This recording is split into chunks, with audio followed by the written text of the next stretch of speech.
Yeah, phone? I'll be there in a sec. Okay, thank you. Okay, good morning. Welcome to the Thurston County Board of County Commissioners Planning Work Session. It's Friday, April 16th, 2021. It is just after 9 a.m. My name is Ty Menster, Chair of the Board of County Commissioners. To my left is Vice Chair Commissioner Gary Edwards.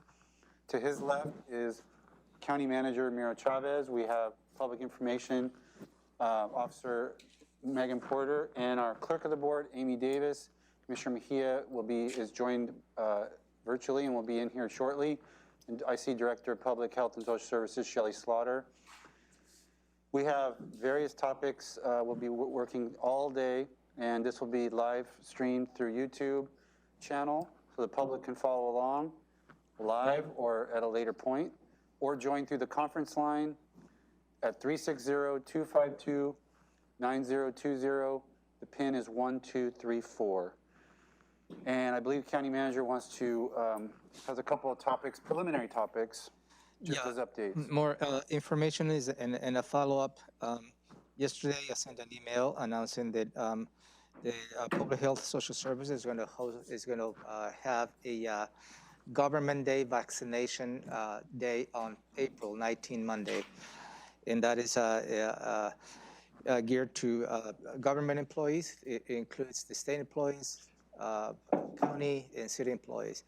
Yesterday, I sent that email to county employees, as well as I shared the link to the cities, and also with the local legislative body here. And I received a couple of feedback on that email, thanking the county for taking the lead on that. So that is one. Any questions on that? A quick update. No. Okay. And the other update that I have is this is following up on the Board of Health action and extended the permits, the fees for the swimming pools. Having a conversation with the attorney, looking at the resolution itself, by changing the date may not be meeting the intent of the board, because I believe the intent of the board was to extend to the end of the year without any fees. So maybe an additional changes on the resolution, they may need to happen to meet the intent of the board.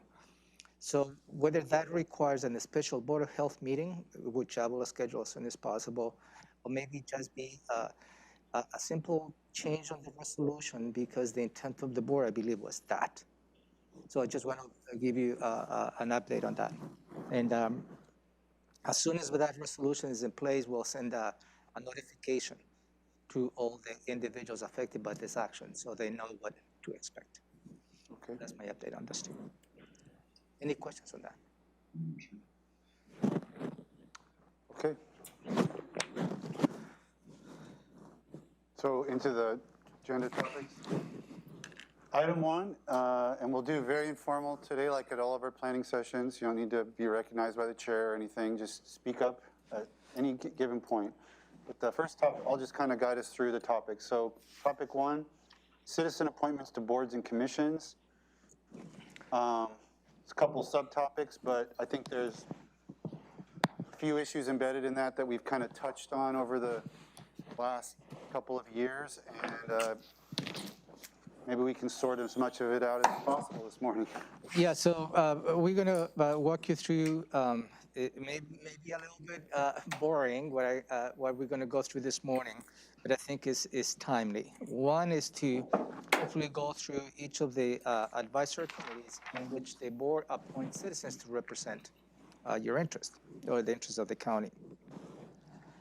And I'm going to walk you through each one of those committees that we have in place and give you a perspective in terms of what the roles and responsibilities are. So in your pocket, there is right there. Okay. There is a lot of information related to that. So there is not necessarily any actions associated with this. It's just a matter of conversation to bring a certain level of understanding of the boards and commissions. And also, we're going to walk you through, also parallel to that is this piece of information, which includes all the current vacancies. So when we're done on that, there is going to be two pieces of conversation that I'd like to engage the board with. One, we briefly discussed whether a document should be prepared to encompassing the roles and responsibilities in terms of the high level of the what I call is the expectations of those citizens who have been appointed by the board, and included in the packet is this. And we'll go through that in more detail when we get to that point. And also, lastly, on that topic, I would like to engage the board in terms if you would like to continue to have the same type of appointments that you have exercised in the past. For instance, you have a specific vacancy that is from a specific district representation, District 1, District 2, or District 3. That application becomes before you.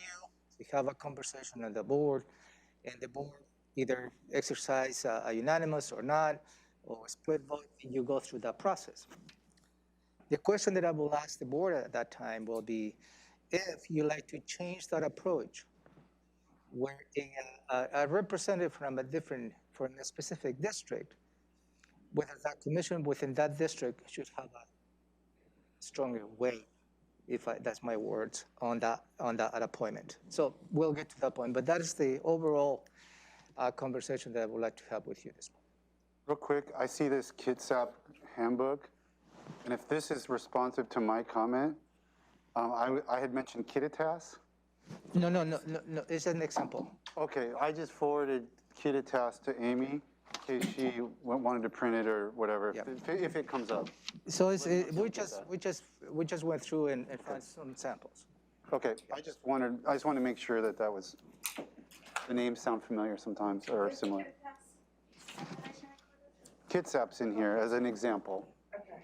but, I have Kittitas. okay, great.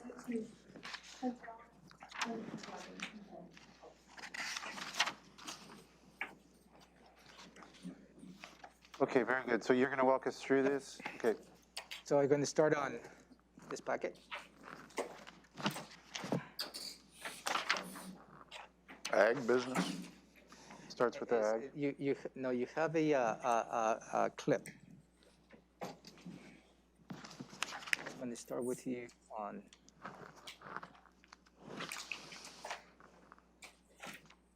You already took the clip out. Yeah, I was trying to find it. Tell me what. You already mix it up for me.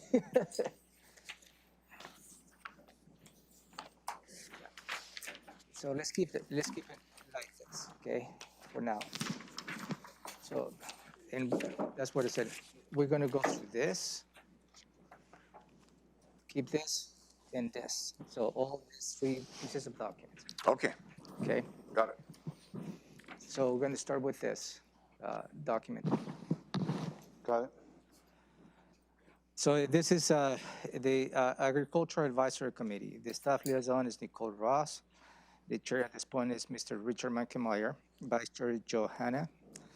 The positions are 7 farmers, 4 non-farmers, 2 ex officio, and the term for each appointment is 3 years. They meet every Thursday each month from 7 to 9, with the exception of August and December.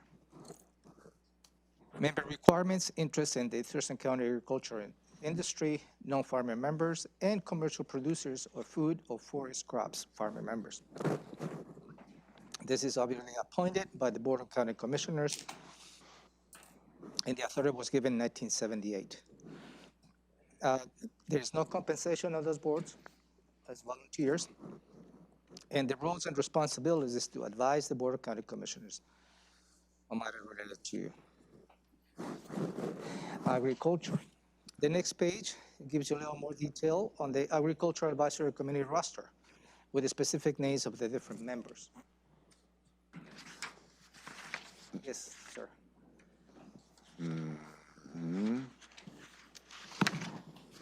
There, You- right here. So I had it in order. No, you had this on top. Yep. Here, isn't that it, right there? This is agricultural advisory right there. Isn't that it? but I had it in order, so I was going in order. You just mixed it up. Okay, Please don't mix it up. okay. And there's Now page I'm back, numbers. I'm at Board of Equalization now. No, sir. Well, that's what's top of the page here. So you see pages on the bottom? Yep, So I'm on page number 2. you are on page 2, and now I am on page 2. Is the Agricultural Advisory Committee? Yes, yeah, right there. Okay, thank you. That's where I was. Okay, we'll get it figured out. So and on this page is the Agricultural Advisory Committee roster with the specific names and when their term expired. So I don't expect to go through each individual member, but this is for your information. Well, Go ahead.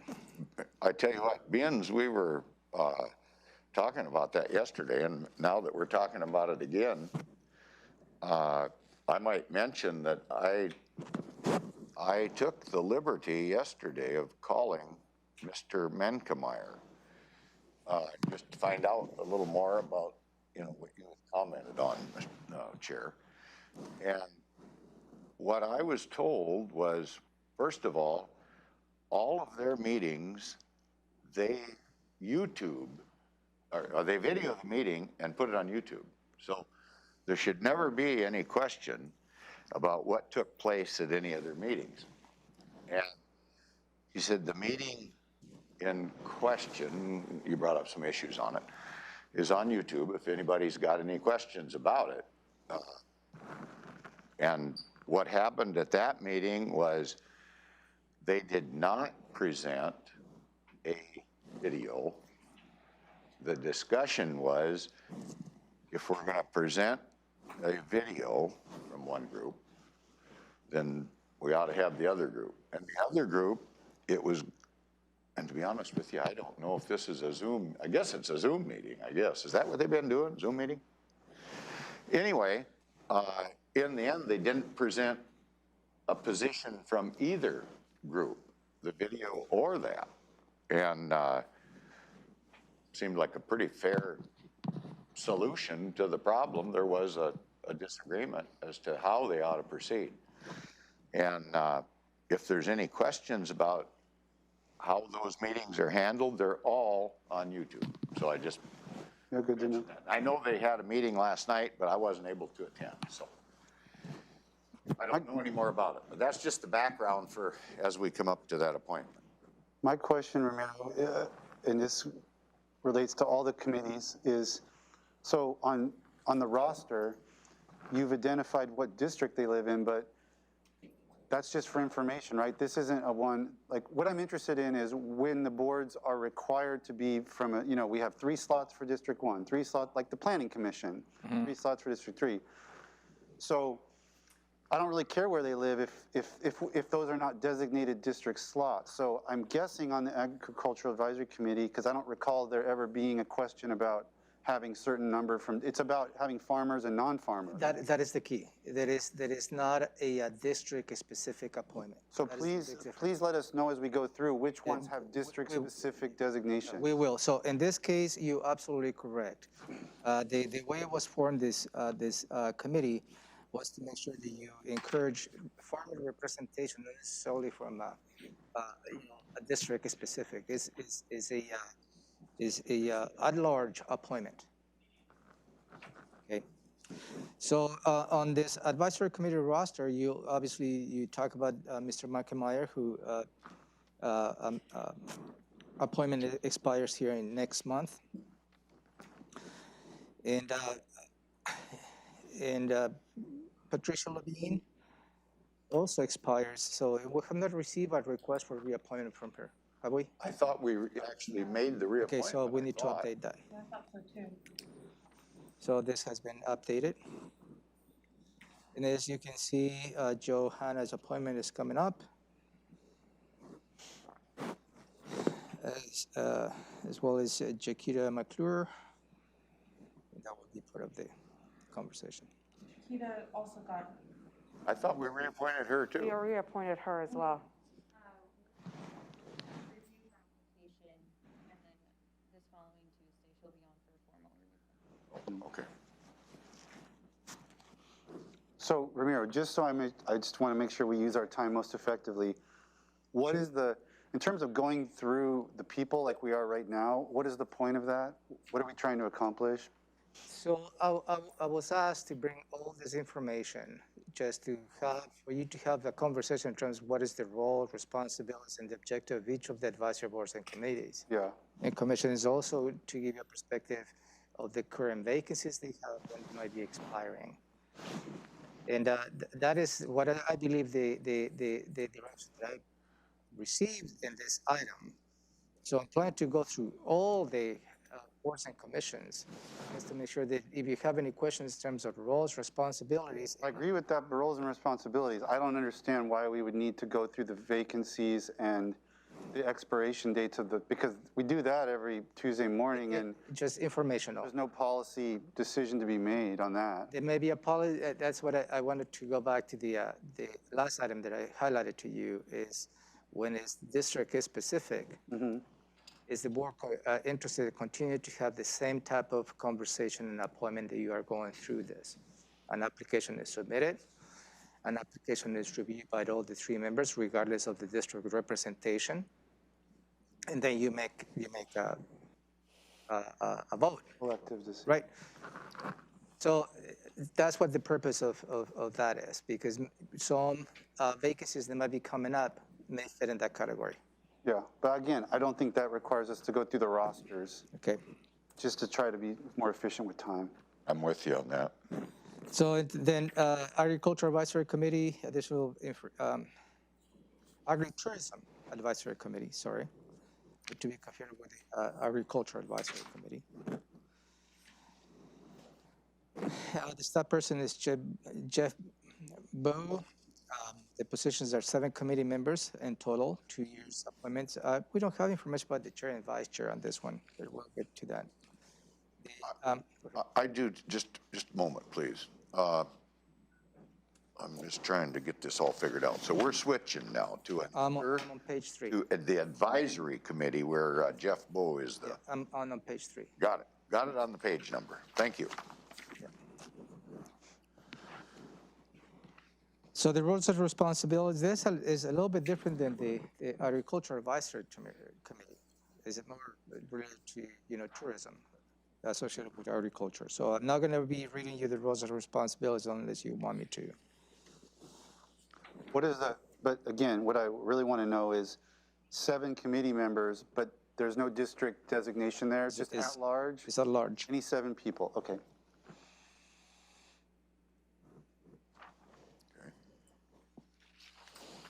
So we're going on page 5, Yeah, page 5. The Board board of Equalization. Okay. The staff person is Ruth Elder. The chair is Diane Post. Yeah.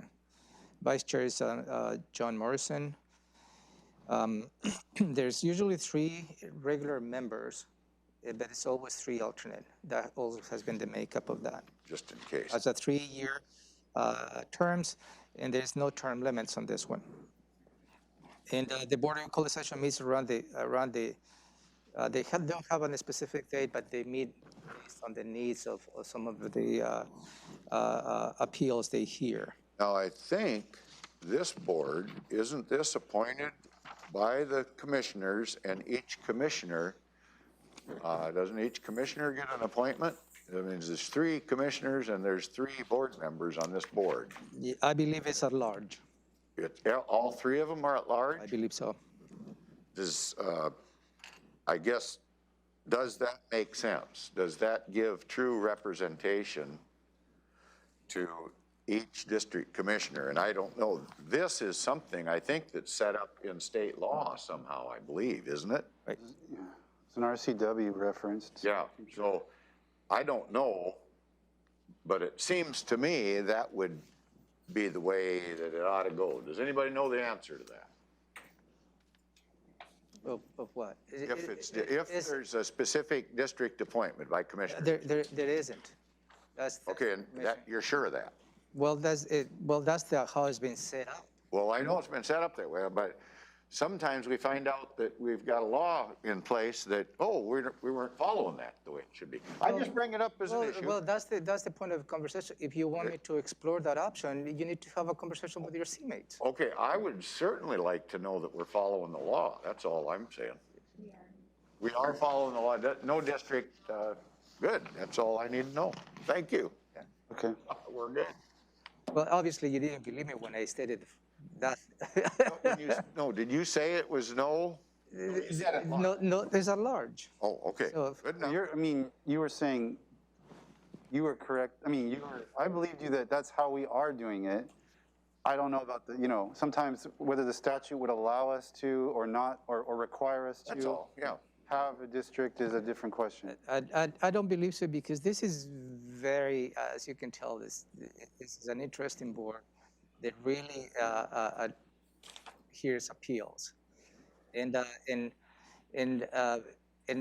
district appointment specifics is I believe is intended not to do because the Board of County Commissioners cannot be influencing any particular appeals associated with Oh, property taxes. And I think we have, with Commissioner Mejia, with the two of you, is the role of county commissioners really with the Board of Equalization.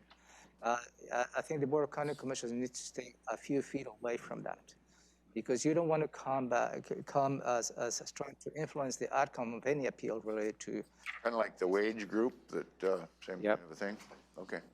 Here, Romero, I'm flipping through this. I don't want to get ahead, but one of the boards that I was interested in, so I don't see it in here, is the, whatever they're called, trustees or whatever for the Housing Authority. The Board of County Commissioners appoints people, I believe, to the Housing Authority. And I had talked to you about, a couple of years ago, about how there's no term limits, and they're like, I believe they're 5-year appointments, or something, they're pretty long appointments, and there's no term limits. So I don't know, just put that on your radar. Yeah, Maybe I will because yeah, I apologize if I didn't click, but. not one that I can remember us even addressing in my time as a board, but I looked into it when I was first on the board, and We'll look into it. Maybe before today's meeting, we'll get additional detail. okay. Okay, we're up to, okay. Board So of the Board of Equalization, they have a $150 per diem, and that's what the board approved. And again, back here is the information related to the appointment. Now we're going to 7? Page 7. Okay, Civil Service Commission. Okay. The Civil Service Commission, and that is staff liaison is Wayne Jones from HR, and that is specifically related to the Sheriff's Office and Commissioner Edwards with the Service Commission. The term limits is is a 7-year term, and we have 2 members. Then, this really is related to, I think by statute, we need to have a service commission to address the matters of the Sheriff's Office. Is it specifically the Sheriff's Office? How many are there on the seat? How many seats are on this? 3. 3. And this is the funky one that says, as you've quoted here, not more than 2 commissioners shall be adherents of the same political party, which is a bizarre thing in Washington because we don't register as part. I mean, there's no way to know that unless somebody wants to say it. So I know this came up a couple of years ago. So I'm not sure how you would even manage that, but there's 3 people. Yes. Did we ask people when that came up? Did we ask? You know, I don't recall seeing an actual appointment as of late. I do remember the topic somehow coming up during. I think I raised it just because I didn't know. Yeah. I didn't know how you would manage that. So I wanted to make sure we were following the law. I mean, it seems like on the application, and on that particular application, we should at least ask, and people have the right to say, no party. That's what most people say in Washington, because we don't have formal, but I mean, I'm not sure how you manage that. No, and this is specifically perfect what I wanted to get out of this conversation. What else you want to see in an application or any type of information? I think what the board said is just, if it's state law that asks the question, then why not have it on the application, I guess? Yeah. Because we are following state law on that one, for sure. Yeah, and then once they say no party, then we've done our due diligence. Yeah, sure. Yeah, because you're going to be managing that even when you register as a voter, you don't register. No, so in some states you do, like Yeah, Oregon. so, yeah, but, so, yeah, we'll look into it. So this- And is, okay, so these are all full? Yes, yeah. Why is there, okay, so why does it say commissioners, Peggy Kwan, Glenn Kramer? The chair is Jennifer Roberts, Commissioners Oh, I Peggy see, Kwan. chair, and commissioners, okay. And they get 6 years, okay. Yeah. three. So that's what Alrighty. the three of them.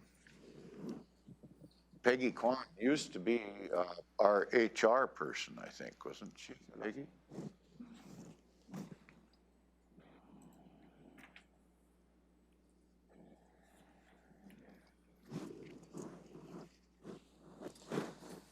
I'd let somebody in. Elizabeth.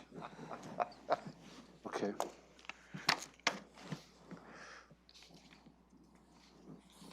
How do you do that? Because the reason I'm asking is because I've been to quite a few Zoom meetings, and a lot of times, if they don't spot you right away, you know, it'll say that the host will let you in, the host will let you Yeah, usually I get a flag.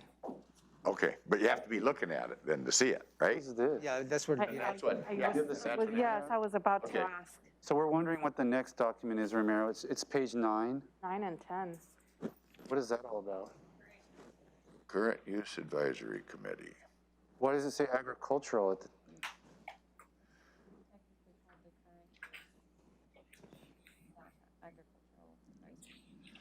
The county I've assessor. never heard of this. can you speak out loud? Who appoints? Okay. Looks like the assessor's office. But the next page says agricultural advisory committee. I'm confused. So, I recognize the names on there. Those are all This is- farmers, this is- although one of them is deceased. Can you provide some perspective? Yeah, I know he Robin's just gonna died explain it. about a month ago. What is this, Robin? And why does it have crossing names to the agricultural advisory committee? Good morning. Robin Campbell. Can you use your County mic? The mic is in front of you. Oh, thank you. Yes, I'll we gotta learn how to do the room together again, huh? I must have been muted.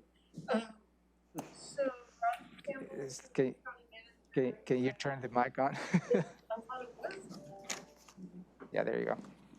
Okay, There you go. all right. Good morning. Robin Campbell, Assistant County Manager. I apologize for joining the meeting late.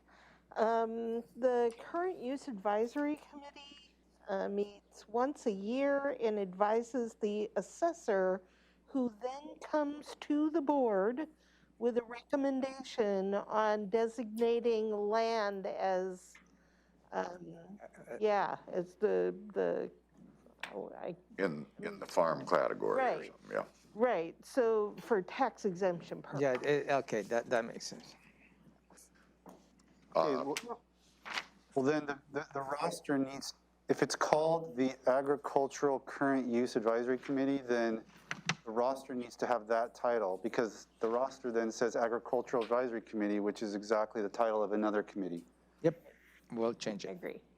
And then I'll make one point to make, I don't know who needs to know this, possibly Amy, being she's overseeing this, but Mr. Nelson passed away. So we'll have to find somebody else. And that just happened within the last month. Oh, shoot. So, Yep. He was very active in the ag community, big participant at the county fair, helped VSB. the youth and all that kind of stuff. for this one, there's ESP. term limits. Is that by the RCW?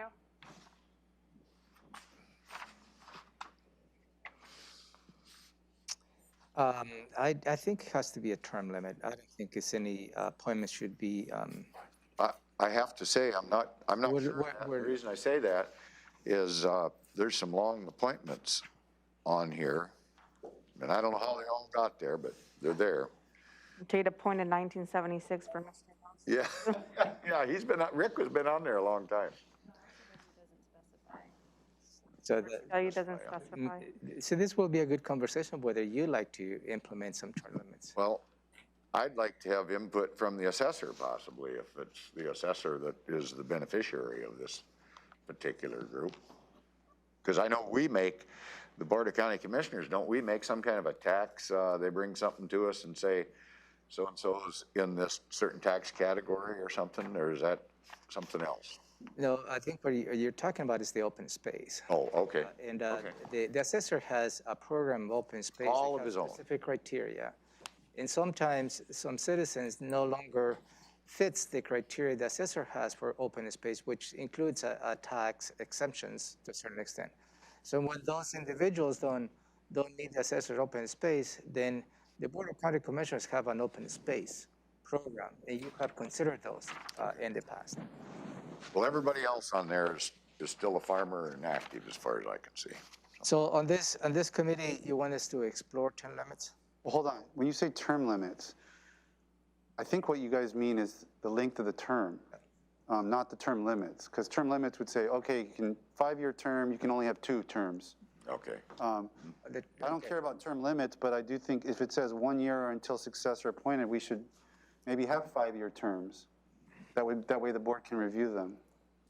Or whatever, I'm just throwing that out there. That's a good conversation for you to have, yeah, and that's specifically what we I will say, by the time we get done going through all these, there's going to be lots of paying attention. Amy's going to need another assistant just to keep track of this.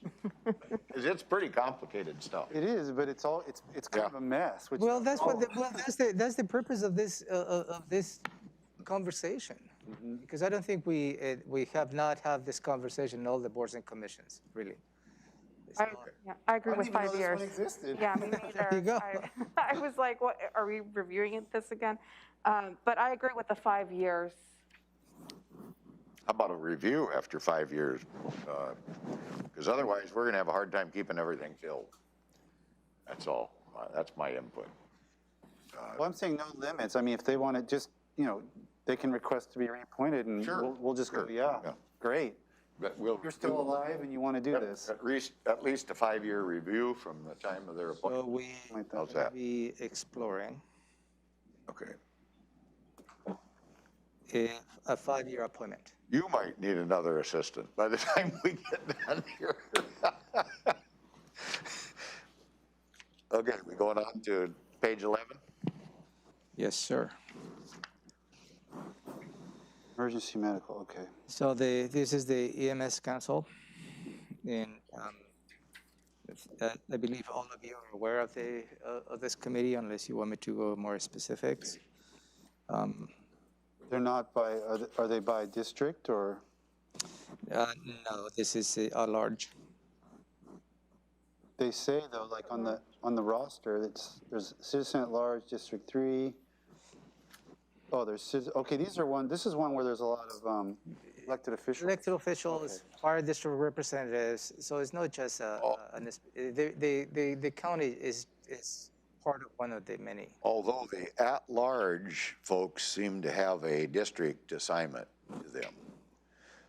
There's Cindy, Paul, and Margaret, all at-large, and they have a commissioner designation, it looks like. You notice that? I do notice that, but I'm just wondering, is that just informational? I like it was don't in know the answer to It's that. informational. Okay. I don't recall this being a district-specific appointment, to be honest with you. I think it's at large. Okay. Okay, that's fine.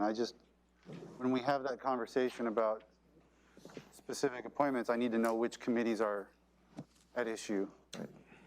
So it sounds like so far none have district-specific appointments. So next is page 13. That is the Fair Board. This And one there, does. This is huge. So there are 2 members per each district, and that totals the overall 6 district members. And then they have 10 members at large and 3 additional youth. That's a big. And Shipley's been there forever. Yeah. So, and you have exercise appointments to your board. Yes, we've had So that. this will We've had be, issues. this is, you know, is one of those that at the end of the conversation, I will engage you as to how you would like to exercise that appointments if it's by district. Okay, so that's first one on that category. I have a question. I mean, does it have to be this large? I see that there's several vacant positions. And I see Commissioner Edwards currently. Is this the one you serve on, sir? I do, I attend these meetings. So I'm just wondering, I mean, does it need to be this large? Is there a reason for that? Is it? Well, What I believe is codified, the membership, if you like, the board wants to explore, I mean, you can always explore changing the code to reduce the number of individuals. That's really within your latitude. So I'd ask Commissioner Edwards, I mean, how does it seem to work good with the size they've got? it seems to work pretty darn good in overall, and we've had challenges with the Fair Board in the past, and we seem to have been able to get through that by removing, by There was a little dust up appointing. a couple years ago between, some discord between two members, but we managed that problem. Yep, yeah, So- that was an interesting process that we went through there. yep, it was. Appointments and disappointments. And I might say that the volunteers on the Fair Board, the fair success depends quite a bit on volunteer participation, and a lot of work is done out there on a volunteer basis by the members.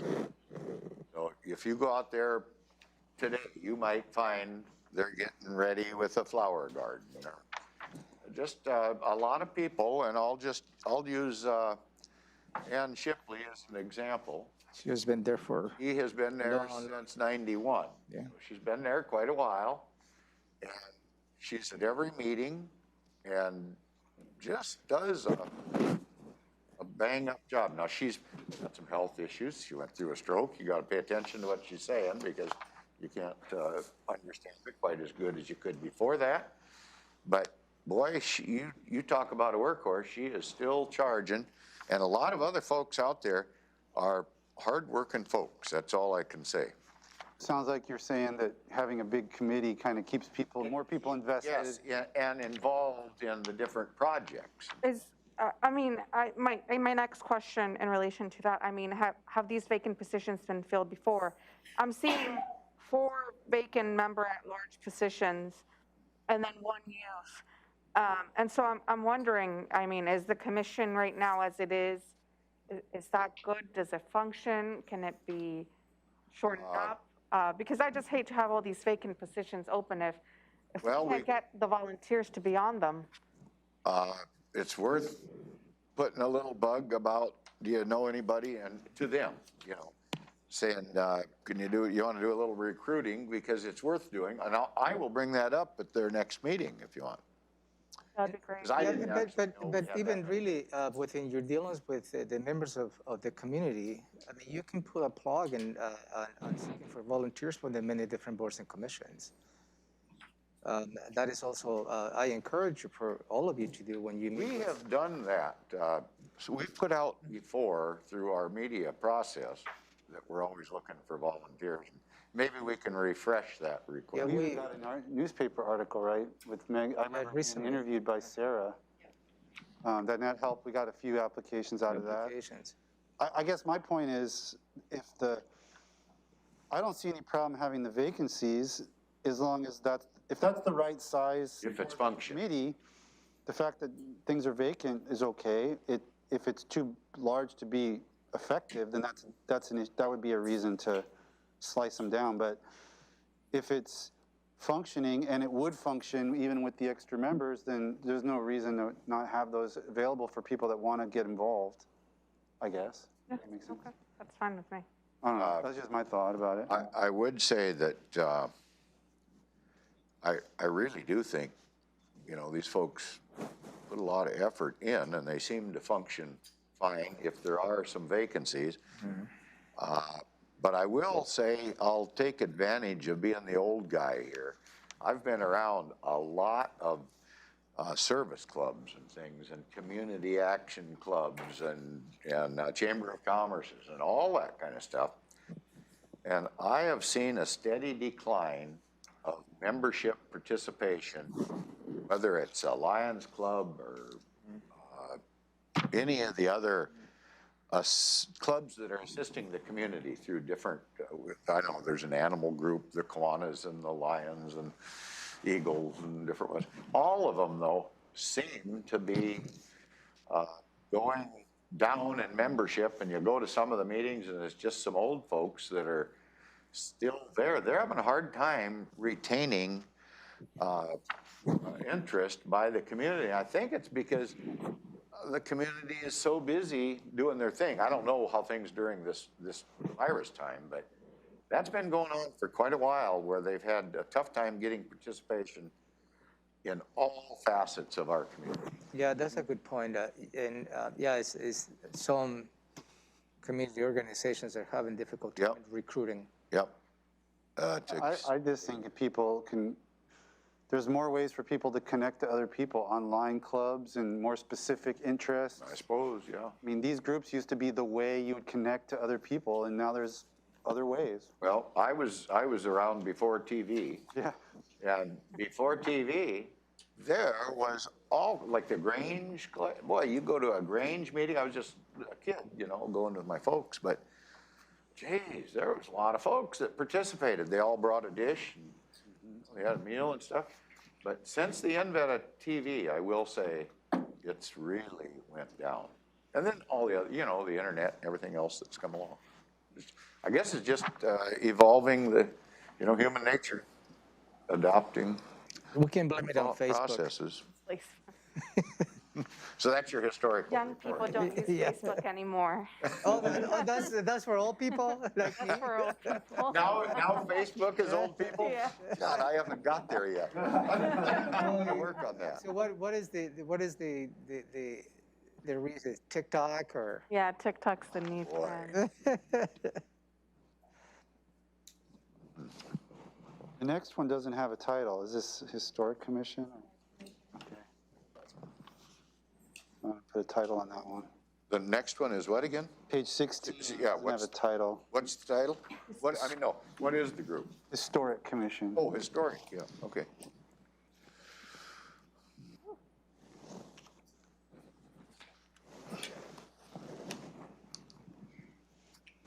Okay, 12 members. So, and you have been making appointments, obviously, and these are, I believe, district specific.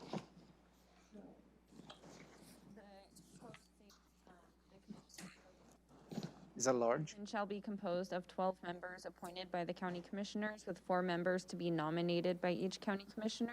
It doesn't necessarily indicate they must reside within that commissioner's district. But it's a commissioner district appointment in a way. Interesting. So it's the commissioner, it's the county commissioner himself, not the fact that they live in that commissioner's district. Oh, okay. Oh, So the commission can appoint anyone from any district? I can pick somebody from Yelm to be my person. I can pick somebody from Rochester. Yep. Okay. So that's by, I'm going to write by commissioner instead of by district, 4 each. To nominate, but it still gets approved by the board. And that's another one to put in this bucket. All those appointments has to take a formal action by the board. So by commissioner, nominated. This is a unique one. Nominate by commissioner. Yeah, Yes, okay, so, as Amy pointed out. but that's probably by, The back is the roster of the appointments. that's probably just by the commissioner district that appointed them. Because otherwise, I mean, we could literally all pick somebody from Yelm, let's say. And I we don't would be think so. following the code because I picked 4 people from Yelm, she picked 4 people from Yelm. No, it says there shall be one member from each city and town which is entered into agreement. Okay, so this is more specific. Yeah, 1 member from each city and town. which is entered into agreement to have the historic commission perform similar duties in the city or town. So how do we manage that? Such member shall be appointed by the mayor of the city or town.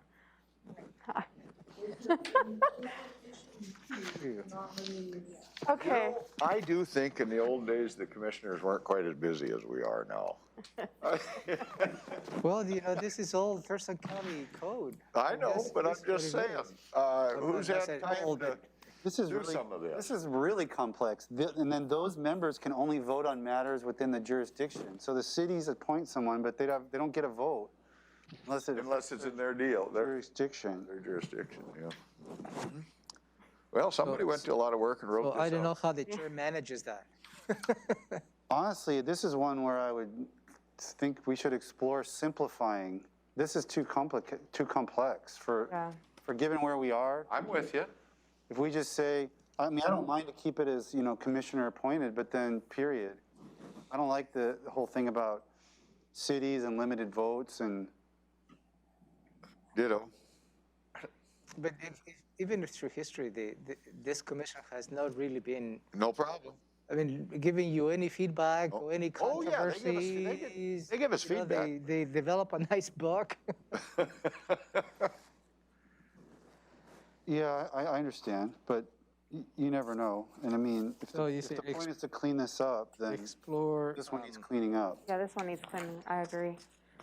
This is, just reading that, the qualifications of the board members, my head's on the loop. I mean, So as opposed to cleaning up, explore simplifying the process. Is that right? yeah, I mean, I don't.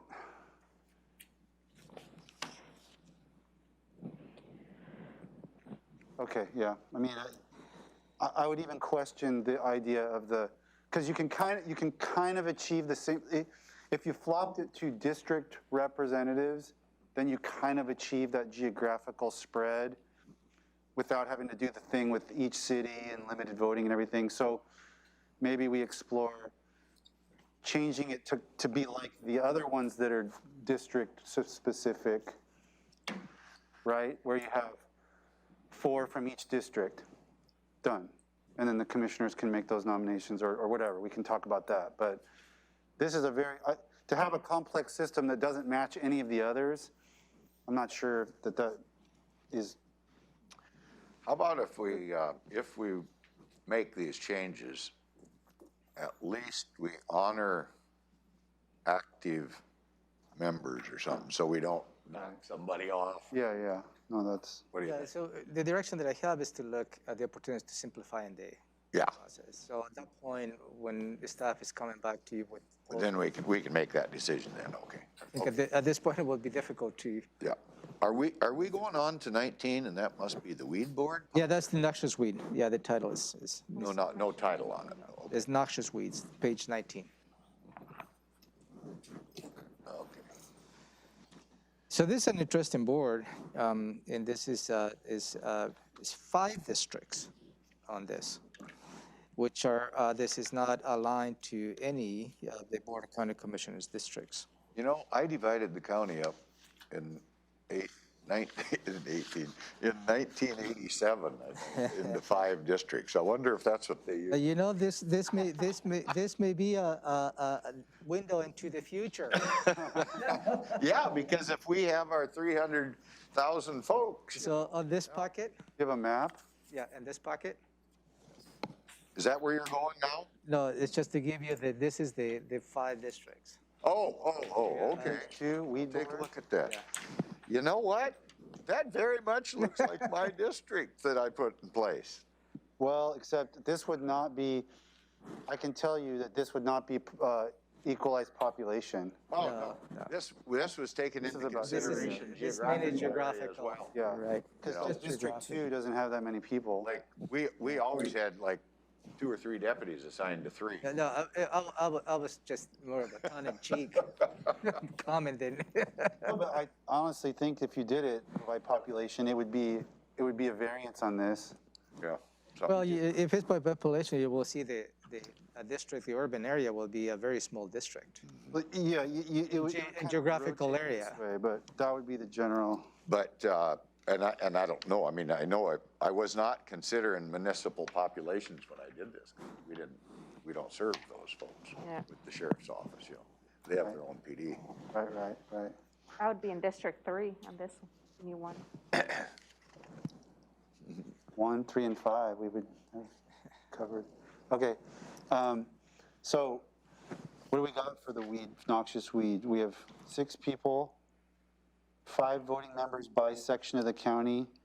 So we have 1 per district, is what you're saying, for Yes. these 5 districts. Okay, so 1 per district, but they're not commissioner districts, so Yeah. How did that happen? there'd be no way you wouldn't have the commissioners doing the appointments because they don't follow those districts. And they conduct, I think the weed board conducts interviews for any applicants on the different districts, and those recommendations comes to you. It's full. So this is a very active, one's vacant. this is a very Vacancy. active board. In fact, do you remember Martin Casey? Yeah. Yes? Mhm. Yeah, he served in the weeds board, noxious weeds board for years before he became a director here. Oh, yeah. Need someone from either Tumwater or Tenino on the, Yeah. I'll just comment, I'm told I have nothing, I don't know much about what they're doing and everything, so I haven't had any complaints or anything. But I've been told that there are many counties that have eliminated the noxious weed board. I don't know why, just maybe the weeds quit growing in their districts, I don't know. But for whatever reason, does this cost us anything to do it? They generate, there's They generate fines or something? oh, actually, it's part of the property tax assignment, the noxious weeds gets money from. Oh, okay. Well, we don't want to mess with that. Do you want to correct that? But where, probably, yeah, it's part of the Or like the a weed property tax they district or get, yeah. something, maybe, huh? Yeah.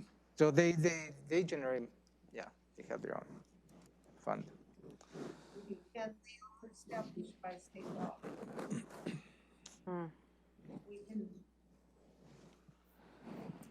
We can have them be inactive, but we have to have one.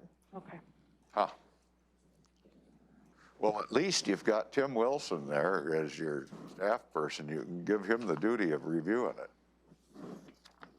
If you, You say you want to if, review this? no, I don't committee, know. or- I'm not asking for review. I'm just saying, I'm kind of feeling bad for you making all those notes and all these things. No, you no, have to look at.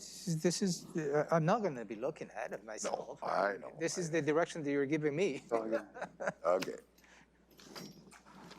Boy, pest and vegetation management. So this might be an interest to you, and in the past I have stated on a couple of occasions, the Board of Health approves prescriptions.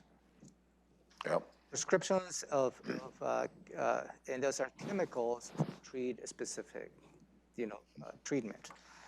The last, to my recollection, the last prescription the Board of Health approved was a prescription for Lone Lake.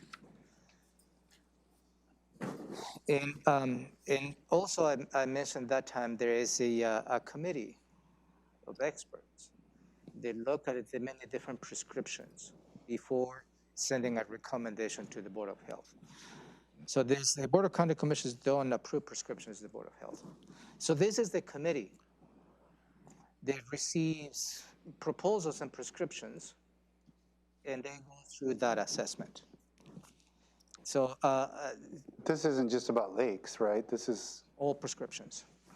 For instance, 5 years ago, Roadside thing. roadside, it was the glyphosate was a big chemical that it was taken out of all the prescriptions for county activities.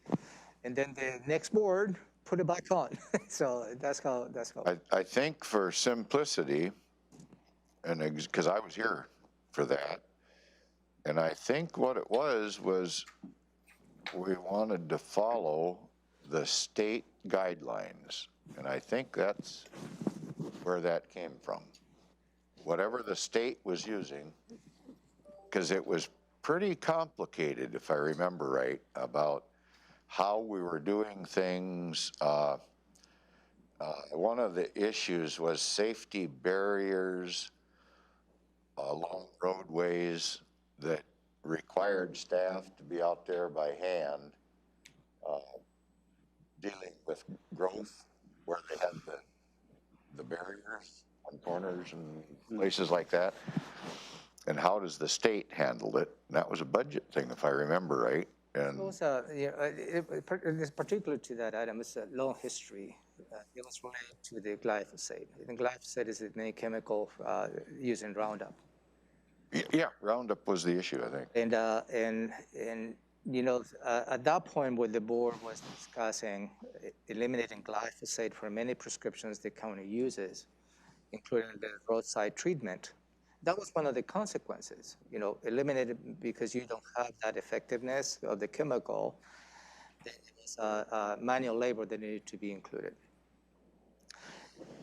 As I recall, it was a long conversation back in 2015 with the Board of Health. And there was a lot of information presented to the board in terms of the carcinogen impacts of this chemical at the national level. But the state itself has not declared or has no ban at that time the use of Roundup. Well, I think whatever they're using is what we're using, isn't it? No, I'm just providing the history. Oh, yeah, okay, but I think that's the case right now. So at that time, the Board of Health decided to take that out. And then the next Board of Health put that back on. So that's really, as an example, as to how this committee goes through the different proposals in terms of prescriptions and provides recommendations to the Board of Health. So how did this committee fit into that history you just described? Were they recommending removing glyphosate, or they were So at that point, putting it back in, or? At that point, this committee was tasked to look at that option. So they went through the technical assessment of that prescription, right? And they recommended a prescription to the Board of Health that eliminates the glyphosate. The next Board of Health tasked him to go back and reassess the prescription.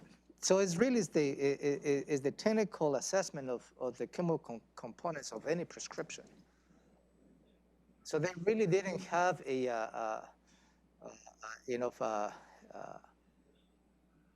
They weren't taking a position or They were not recommendation, they taking- were just doing the work. Yeah, they were not the board taking that position.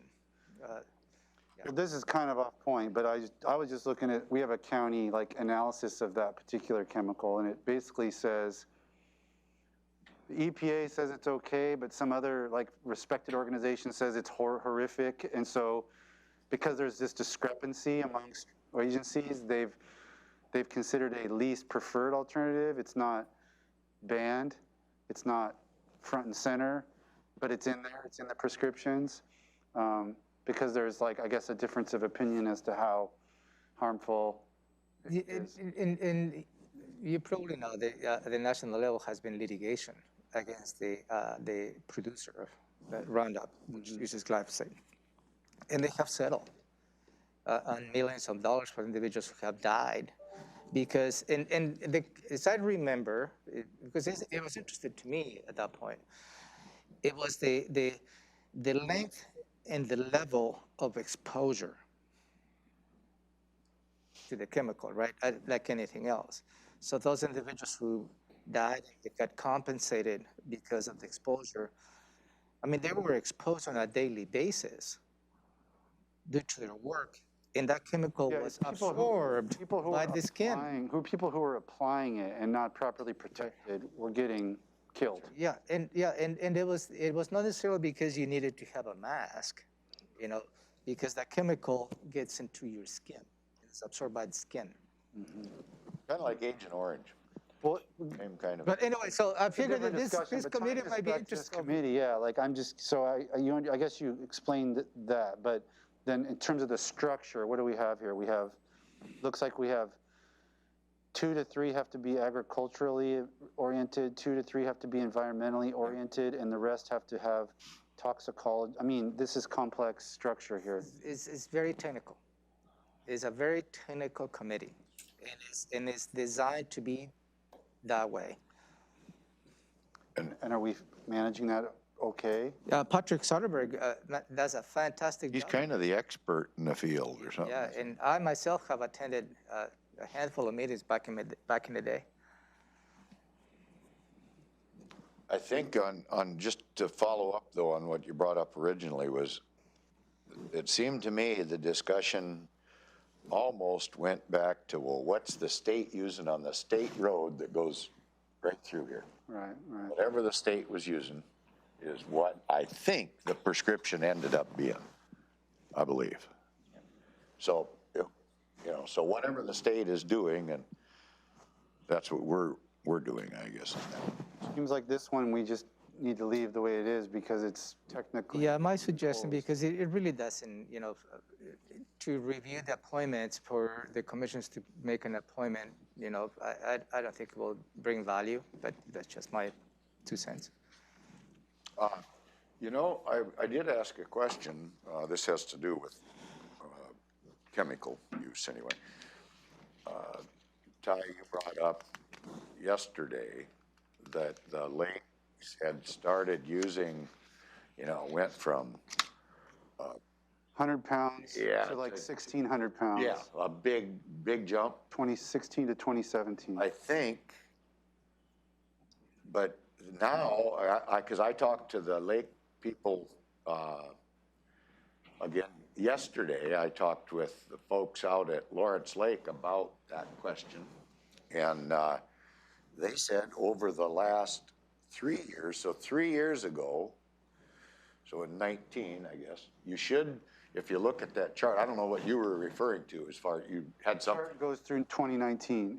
It showed 20. Oh, okay, well. Showed like 20 After years. 2019, so they've cut their use down tremendously, at least at Lawrence Lake. And I know this prescription, this discussion that we have coming up next week on lakes issues, they're going to bring that up because I brought that up to them. I said, well, what's this business about we're using 100 or whatever, a lot 18 times more or whatever. Yeah, material. And he said, well, that was it. And then apparently Paula has a good understanding of that too. So the lakes people are conscious of chemical use as well, and they felt they needed to do something different. So that can be explained in our meeting tomorrow. By the or way, next week. you have a long email that came just about 9:30 last night from, I believe probably after the conversation you had with the member from Lawrence Lake. Yeah, because I didn't talk to him at And 9:30, but I touches probably on a talked to him couple at of, 7. I think mainly it's the questions that you had, and he provided a long explanation. So, Oh, on this same topic? yeah, so I will bring that, a copy of the email okay. when you review those items on Tuesday. He also stated they appreciate Paula in terms of the communication. And also they understand, although they had an issue on their RFP, you know, they wanted to go 5 years as opposed to 1 year. But as far as my read of that email, they didn't have any issues with the contracts. They need to move forward. Oh, that's how come I called, was because I wanted to know there was that issue about they weren't involved, and I wanted to make sure they were okay. And he said, well, as far as he knew, Long Lake was okay with it, and Lawrence Lake. So anyway, so that So that wasn't going to be an issue. that's an email in your inbox. Okay, good enough. Okay.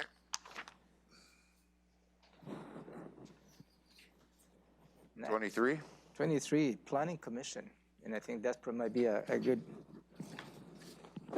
conversation. So this is, you know, this is a very active very, I call impactful commission, and it is not just impactful in the county. Each local jurisdiction has a planning commission, I believe, and this there really is given the opportunity to weigh in a lot of technical matters related to land use before they present information to you. So they are heavily involved on the many different elements of your comprehensive plan docket, and you have been exposed and had experience as to how those recommendations comes before you. There is a total of 9 positions. 6 are appointed by district,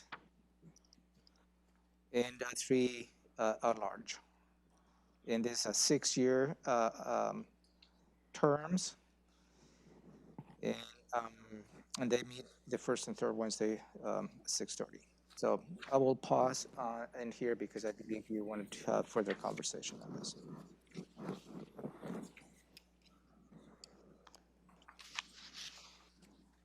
Well, it says 2 nominated by each county commissioner, but that's not really how it's been handled in my 2+ years. You said that we could talk about doing it that way, but and I don't know what is exactly meant by nominated. I mean, I bring it forward, but then the board approves, or I actually select, and it's just kind of rubber stamped by the board. Well, there's a question about what nominated means, and then versus what we're actually doing. I guess I have some history on that particular issue. And again, it comes back to just what you're talking about.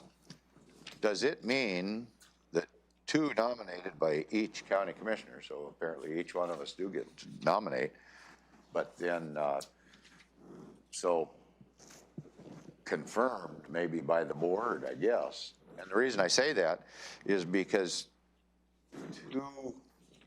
I think it was 2 years ago, you were pretty new on the board, and I had nominated a District 2 resident, and that nomination was turned down by the board.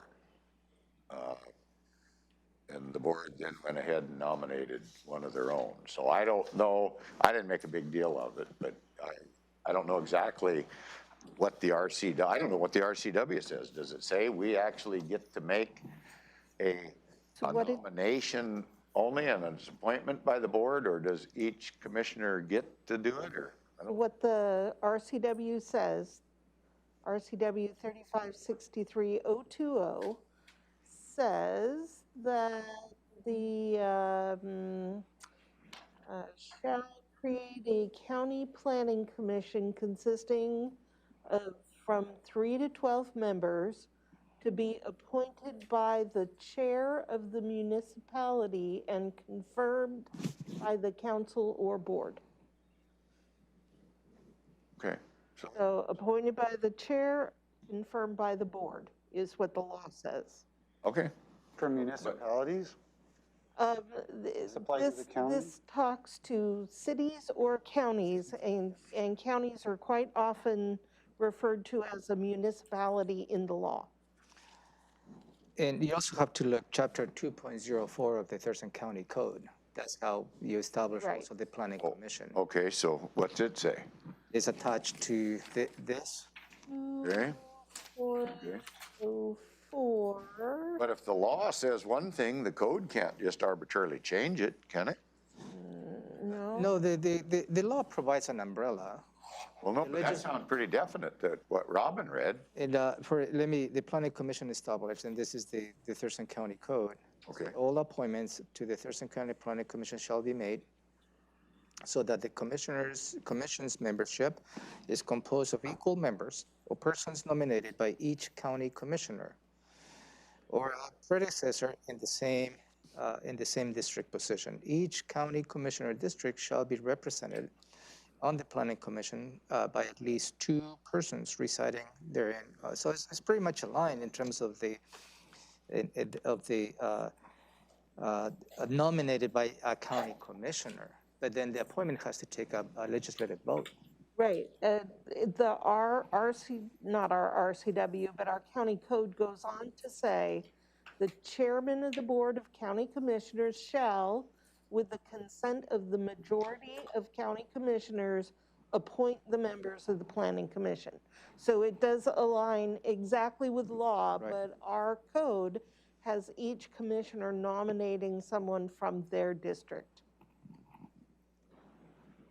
Okay, and the person I nominated didn't satisfy the current board. Well, what happened there, just to speak for clarity, there were 3 candidates, and you're right, the one that was District 2, we're not following that way of having the commissioner. We haven't done that for any of the boards that have district. We have not allowed the district commissioner to make that nomination. So that was consistent, whether that's right or wrong. Okay, no, I And don't then- know. And then there was a sub-issue, which I think really needs to be addressed, because you and Hudge then said, because my preferred candidate, who was from your district, but not your preferred candidate, you guys said, well, she's on the Yelm City Council, and we don't believe that someone should be on one of these boards if they're on a... Okay, I do remember that. And so you guys voted down, and so that left the third candidate. You know, a lot of times Hutch carried the day on those things because he was the middle vote. But You're right. But he was but that's how we got the one that we got, because you guys shot mine down as being an elected official. Hutch and I shot yours down for whatever reason, and then it landed on the middle candidate. Okay. And there was a big article on the Olympian on that one. Somewhat of a policy the board made at that point, that no elected official should serve. Yeah, that was before that. But So that it was policy had interesting. been designed before this issue ever came up. I think. Well, it wasn't it was an informal policy. It's informal, it was informal. Yeah, Yeah. but at something, there had been a dust-up somewhere by an elected official on a different board. I don't even remember all the particulars now, but the feeling was that the elected official that was on the board, maybe appointed by the county, had undue influence because of their status as an elected official. So when that happened, and there had been some complaints from the jurisdiction that brought it to our attention, and I don't know all the particulars about that. Did that involve a port commissioner? Yeah, an agricultural advisory. Yeah, but she was already assigned to the agricultural committee. Ah, Then she, yeah. and then what happened is then she got elected. Oh, yeah. Maybe, yeah. Board of Commissioners. After she was elected, her reappointment for that committee came up. And that's when the conversation. And that's when we decided that, well, not trying to select any one person out, but I think we felt there shouldn't be, that's what I'm going back to. We felt at that time, probably even before you got there, Ty, Yeah, that was before. that we should not appoint elected officials to citizen boards because they kind of automatically have a certain status. And just for Carolina's and my argument was, that's relevant, it's a factor, but I didn't think it should be a policy. I think it should have just been something you factor in and decide. And I think the board should have the latitude to make such an appointment if they thought that was the right person, even though it's certainly irrelevant to say, is that the right person because of their elected official status? So it's really just up to the commissioners. I mean, Gary and Hutch felt that was a good policy, and they disqualified that candidate on that basis. That's right, so that's the way we went through 3 people. But not to say that you can have this conversation as you have it today and change direction. I mean, this is, if somebody like that came up, I would make the argument that I don't think that should be disqualifying. It should just be something we consider. And I have to say that I don't think that's an official policy. No. So we would have that discussion. Yeah. But I think the bigger question is, how do we manage this language? And again, and what should be the language, if it needs to be changed, about a commissioner, equal number of persons nominated by each county commissioner. Because that's not how we're doing it. Maybe we don't, maybe we want to change it. But that's really the third part of this conversation that I wanted to engage with you. Right. It's exactly that, and not just on this one, but on all the commissioner district representatives.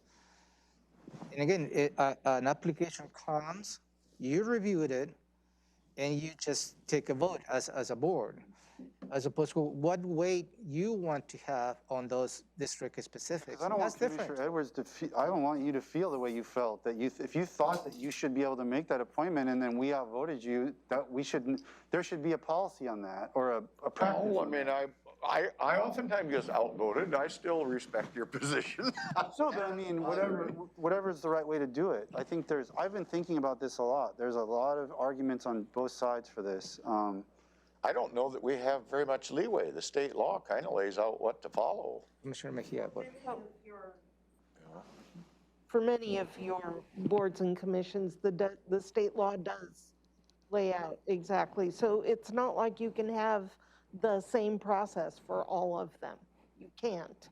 But you can determine what process is for each of them and then follow. And that's what these worksheets are all about. That was going to be my question, because we have a lot of these boards that are members at large and not district. So, I mean, it just would have to be a different process from our districts and from our at-large committees, I guess. Yeah, I mean, we're talking about Fair Board, Historic Commission, and so far, and Planning Commission. Yeah. Planning Commission, yeah. But I guess there's two questions. One is, I'm not 100% clear of what the current code means.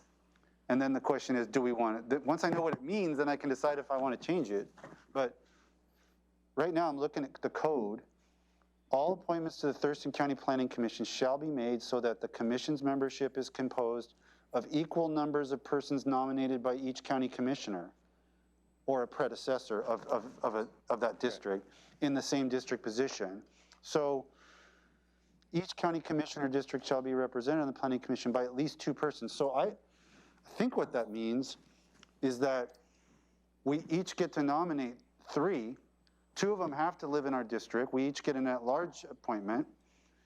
And that should really be a rubber stamping by the board of that commissioner's picks.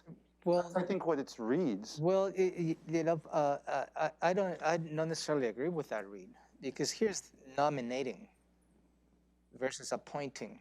And because the formal appointment is done by a formal action by the board. But listen, Ramiro, the membership composed of persons nominated by each county commissioner. If I didn't nominate that person, they don't meet that criteria. So that's proposed something that you really need to probably work that out. Yeah, but on Part D, I mean, it says here, the chairman of the board of the county commissioners shall, with the consent of the majority of the county commissioners, appoint the members of the planning commission. Exactly. So there still has to be a vote from, I guess, the process, just from what I understand it here, is a commissioner, let's say I nominate such a person, I'll bring it forth to the board votes on it, and Right. from that, you rubber stamp it. But I think that if the board said no, then I get to nominate another person. Right? Yes. Right. It can't be anyone that I don't put forward. The board has to say, okay, if I put forward someone crazy, then you guys can say, no, that person's not a good person, not appropriate. But then I get to put forward another person. Yeah, absolutely. They would. Like this, the president and The way Commissioner Mejia explained, that's my understanding, is the nomination is from each of your districts, but a formal legislative action for appointment needs to occur. Okay. Okay. Well, I could live with that process if we followed it. We have not really been We have following not, exactly, that's the purpose of this conversation, just to make sure that all of us, including myself, are on the same page of understanding. So then that would happen with the Fair Board, and would that be the process with the Fair Board and the Historic Commission? Or would it just be with the Planning Commission? Would that process just fall within that? And the Historic Commission, you asked me to simplify the number of members. because it's all complicated, but the Fair Board, I think, could The Fair fall under Board, that. I believe you decided to just leave it the way it is, but it will apply on the process. Okay. We decided to leave the structure Yeah, the way they it live with is. the structure, but the process itself, probably it will be consistent the way you just described. But if we go back to the Fair Board, didn't it say, it was a little bit, it's different than it's different than the Planning Commission. It's got Different. 6, so we each get 2 of those. We each get 2 that way, and then everybody else is At large. is different. At large, there's at-large youth, at-large members. At-large farmer. So we get a smaller number of district or commissioner nominated. And I think Okay. that's probably the right thing to do there. I think Commissioner Mejia, if you had, I don't know that you're interested, but if you had an interest, I mean, if you knew somebody that was interested and you wanted to be on there, I've never heard, only once have I heard of anybody being turned down On what board? on the Fair Board. Yeah, the Fair Board, I don't think never has created a Only one controversy. time that I'm aware of, and we don't. Only one time because, I don't think it was, make a long story short, it was an application that was just lingering for a long, long time. And it was a request. Finally, I think the board appointed that person. Yes, but it didn't work And out. it absolutely, it didn't work out because members of the board were just fleeing as a result of that appointment. Yes, So then you got documentation, I believe, which the board took an action to disappoint. yeah, so we unappointed that person, or removed, whatever you want to call it. But So is it, looking at the Planning Commission roster, they're all laid out by district, but one of each of those districts can be in at large. And that's not, doesn't seem to be right, because it's two by district, 1 at large for each commissioner. It's not really laid out here who that at large spot is. Can maybe tell by their address, but I know my number 3 is the at-large position. because that one's open right now. Yes. Okay, so 3, do you know on, out of 4, 5, and 6, Amy? And then out of 7, 8, and 9? We'll explore that. No, I'm just, yeah, okay. I'm just curious, because that gives the, So on the planning commission, we want to know who are the at-large, right? for each district. so is Donna Nickerson not there? Is that what I'm hearing? She is there. Tyle Zukowski resigned. Number 3. Number 3. Oh, okay. That's would be a Carolina at-large appointment. So she could pick she could nominate anyone from the whole county as her District 1 commissioner nomination, and then we would consider that. Right. Okay, Okay, well, that's, I'm good with all yeah, I that. mean, I'm kind of good with the way it is. I just think we should follow that. Okay, That's simpler. I thought we were going to have to. so now we're down to Salary Commission. Yes. I think we ought to just flip that one over and leave it alone. Might take too long. Yes, sir. In the past, I continue to state that the Board of County Commissioners probably need to stay as far as you can from the Salary Commission because this commission sets the salaries for yourselves and the other elected officials. And so the process is interesting because the way the Salary Commission works, it provides recommendations for salary adjustment for other elected officials where the Board of County Commissioners have the option to agree, disagree, change, whatever. The Salary Commission also provides recommendations for salary adjustment for the Board of County Commissioners where you do not take a formal action on that. That goes directly to the auditor. And as you probably heard from the auditor's perspective, there's different models, and the county has exercised the different models. The different models of whether you want to just the other elected officials be tied to a certain percentage of the salary of the judges, but that doesn't preclude you to take an action on how you want to set the salaries for the Board of County Commissioners. And there's a formulation related to that, because you cannot take an action while you sit on the same chair. You have to set the salaries for 6 years. And that option was exercised years ago. It didn't work for the county. So we have explored many different models on the salary and on how set and establish the salaries of elected officials. And this seems to be probably the best way to do it. It's just my humble perspective. There's probably no good way to do it. So if you tie it to a percentage of what, because I know the judges judges and prosecutor are linked to what the administrative office of the courts dictates. And so what you're saying is the other elections would be linked to a certain percentage of that as well? It's the only option they have, the only other elected officials, you cannot tie the salary of the commissioners to that. No, but you could tie the other elected officials. Yeah, that's a model you can explore. But as a result, then you need to set a schedule of salary adjustments for yourselves, for the Board of County Commissioners. Ooh. Because that is, because when you take that out, you cannot take your obligation out either.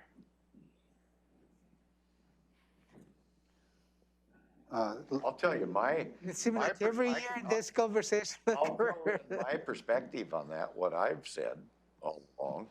And I've went to the board, the citizens board, the salary board.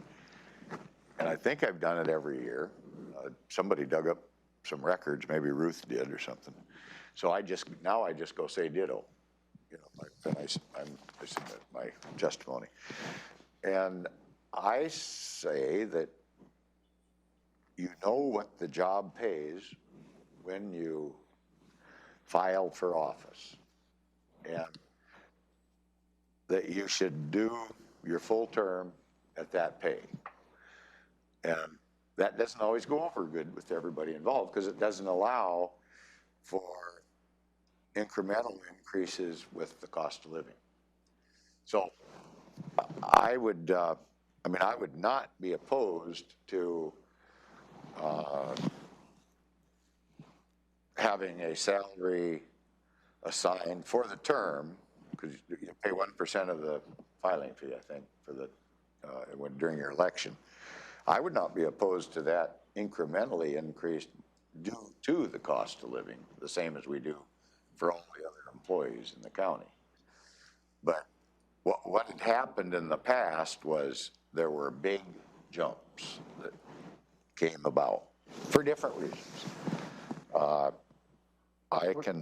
Seems like what happens is it's not politically popular, so you don't do it for a long time, and then you get really out of whack. That's right. Yep. And then it looks horrible. Yep. Rather than just kind of bumping it up. I think you hit it right on the head, and I would think from our perspective, then you don't have somebody going in, like myself, saying, well, I think we knew what the pay was when we signed up for this job, and it should stay that way for the full term of office. But then what was going to happen was, because the terms are staggered, then one commissioner was going to make more than the other two, or two were going to make more than the other one. Right. And that was a fairness issue. So That model was in place many, many years ago in the county. Yeah, and it didn't work. yeah. That's what the salary commission came up. I personally would like to see it that the salary does not get adjusted during the incumbent's term in office. But you can adjust the salary, but it takes effect at the next election. But it could play out the same as the salary should remain the same as when you ran for that office at the time you ran for it, except for, say, cost of living adjustment, something like that, that would become automatic. You know, if that was available to put that in, I wouldn't be against that. But I've just been opposed to those big jumps that all of a sudden, sometimes they came about during a recession, or others were having to be laid off or take cuts in pay. And I mean, with the cost of living adjustments, the COLAs, I mean, how would we even put that into how does that even, tell me from, I just need, I don't understand either. yeah, the- I'm the- at a loss The here. cost of Can you living, the cost of living increase does not apply to elected officials Okay, and the county manager. Those are the positions, the cost of living increase do not apply. And the rest. And that's what you everybody else is have on the salary CPA, I think. commission that provides that perspective to you. Mm. You know, and this is, I think obviously the board has options. Whether you'd like to explore those options is a different conversation. But from my perspective, this is probably out of all the options, the best way to do it. Because if you were to explore what Commissioner Edwards is explaining, which could be, you know, something the board may explore, you need to dissolve the salary commission. But then we have to set our own salaries. Then it goes back, you You need don't to wanna set do your, that, I then don't you think. need to set your own salary. And it goes back to the same issue. In the past, you know, I don't know if Jane Furman give you, at least the two of you, a good analysis as to how much backlash those commissioners had when you set those salaries, even on a schedule. Because you were taking an action to set your own salaries. In this case, you don't. Yeah. And So- if anything, the crux of this whole thing is you as a commissioner setting your own salaries. That is the crux of So that's kind of a side issue, though. I mean, is there any problem with the structure of the salary commission and how we appoint the people? I know they've got to be, there have to, two of them each district, but that's not a commissioner nominated. We don't want that system. We don't want to be handpicking someone. Yeah, if anything, and I believe at least in my tenure here so far, it has been appointed only one to the salary commission, and my recommendation at that point is just appoint it. Don't even have a conversation on that. Go ahead. There is a reason for the board to appoint specific members to the salary commission, and that is because you have to have certain representation from the professional Yeah. community. No, I agree on the qualifications of what I was saying is the board doesn't handpick a member, because if he meets the criteria of the, did we kill the Zoom?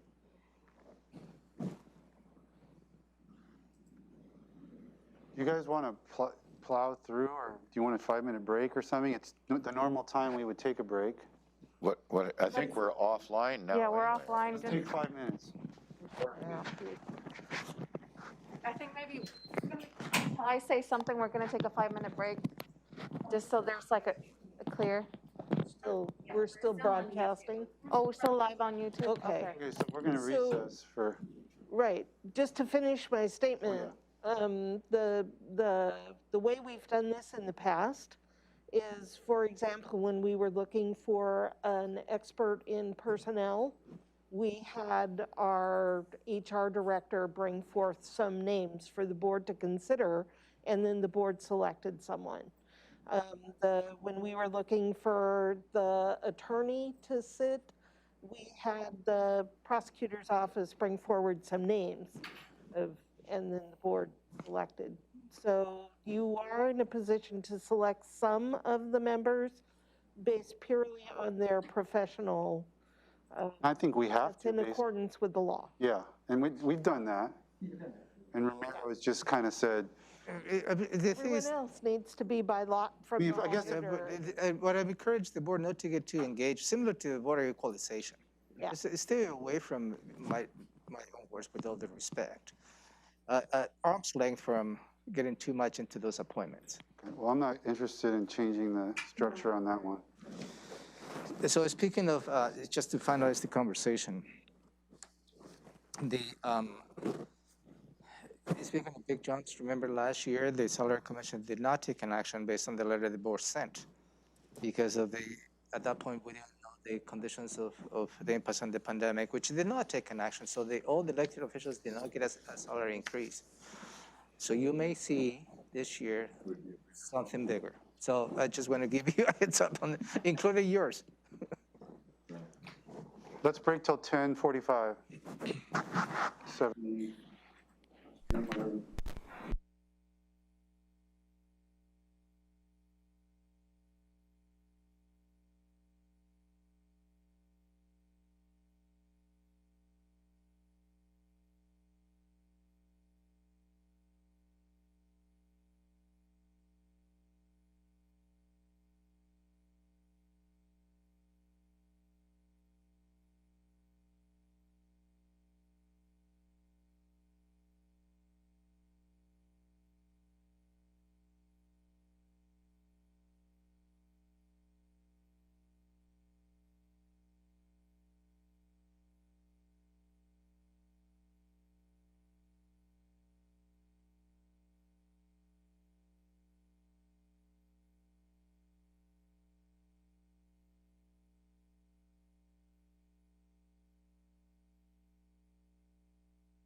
All right, we're back. Thurston County Board of County Commissioners Planning Work Session, Friday, April 16, 2021. And we're still on topic item 1, and we're picking up with SWAC, I believe. Yeah, the Solid Waste Advisory Committee doesn't have a title, but that's the next on your packet. And I believe you're well aware of the SWAC committee, and right now Commissioner Mejia is the one who represents the commission on this. And on the back, right here, is probably give you a pretty good perspective of the makeup of the SWAC committee, which includes representatives from the jurisdictions as well as representatives from the citizens. And I believe those are by district that you see on 9, 10, and 11. So we have one vacancy. The county code is included. So is this one where we should be nominating by commissioner for those 3, or what? Where's the code here? Solid Waste Advisory Committee. Is attached on this packet, should be. Civil service.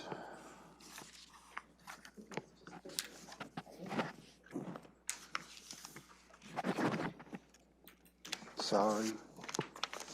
Last page of that packet.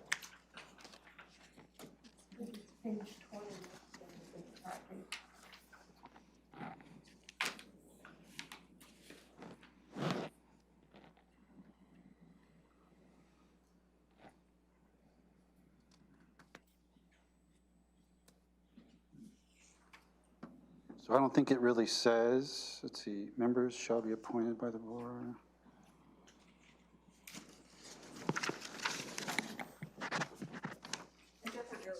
So what it says, yeah, is 3 citizen representatives, 1 each from the unincorporated jurisdiction of each commissioner district, Unincorporated. to represent a balance of other interests, including environmental, education, and general public. So it's unincorporated citizens, because the citizen represents, I believe, the elected officials.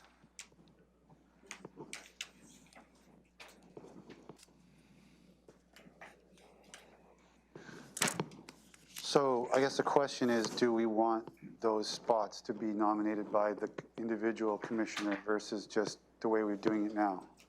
I think the way we're doing it now has been working, hasn't it? As far as the municipalities and stuff. So I think Commissioner Messer is talking about the 3 citizen representatives. Oh, okay. Well, it looks like I don't have one. And the question is whether a commissioner will nominate somebody from your district who lives in the unincorporated areas. That's key on based on what I'm reading. Mm-hmm. And obviously then the board will have to vote on that. I mean, I think each commissioner will get their own appointment. Just to be consistent, that will be the best. I mean, consistent, each commissioner will nominate, and then obviously you have. Nominate enough. Yeah. Board. You can't get confirmation. Okay, so I just want to keep track of the ones that we're putting into this. So Planning Commission, So here I have, WAC, so the SWAC. Fair Board, Fair Board. Yeah, the fair board. So those are the 3 so far where I would need to generate a You nomination. generate a nominee, but still you Yeah. have to go through the voting. Just so I kind of have them in my head of where. Those are the When I talk to people and you're out there, you kind of know when I'm going to need to have that person. Historic Commission is We're not to be sure. reviewed. TBD. Yeah, Okay, so Fair Decided and then- Board. And this one is a nuance because this needs to be unincorporated resident of my district. Just 1 spot. Okay, so it looks like I need to appoint somebody. Yep. It's not- nominate. Yep. Fair Board. so the process will be each commissioner can nominate someone, they'll bring it forth to the board. My next question on that is, when you nominate someone, do they need to submit an application, or is it just you bringing up? My suggestion will be for an application, because that gives additional information about the. Or the rest of the board applicant. members? We Yeah, get their spelling right on the list. Yeah, it Okay. allows us to make our confirmation. which I believe, we're gonna be looking at revamping the application process anyways. And also, Amy's gonna walk you through, when we're done in this, Hyphenated name, something. how we're gonna be enhancing the management of all the boards and commissions, but conversations coming up. Okay, thank you. Anything else on the SWAC? According to the county code, we are talking about the Solid Waste Advisory Committee, right? SWAC, yeah. So the county code says 3 citizen representatives, 1 from each of the unincorporated jurisdiction of each county commissioner district, to represent a balance of interests, including environmental, educational, and general public. So I think that part of the selection process has to include examination to make sure that there's this balance that your code calls for. Agreed. So so just as an example then, I don't even know who mine is. Mine is Renee Radcliffe Sinclair. I know Renee.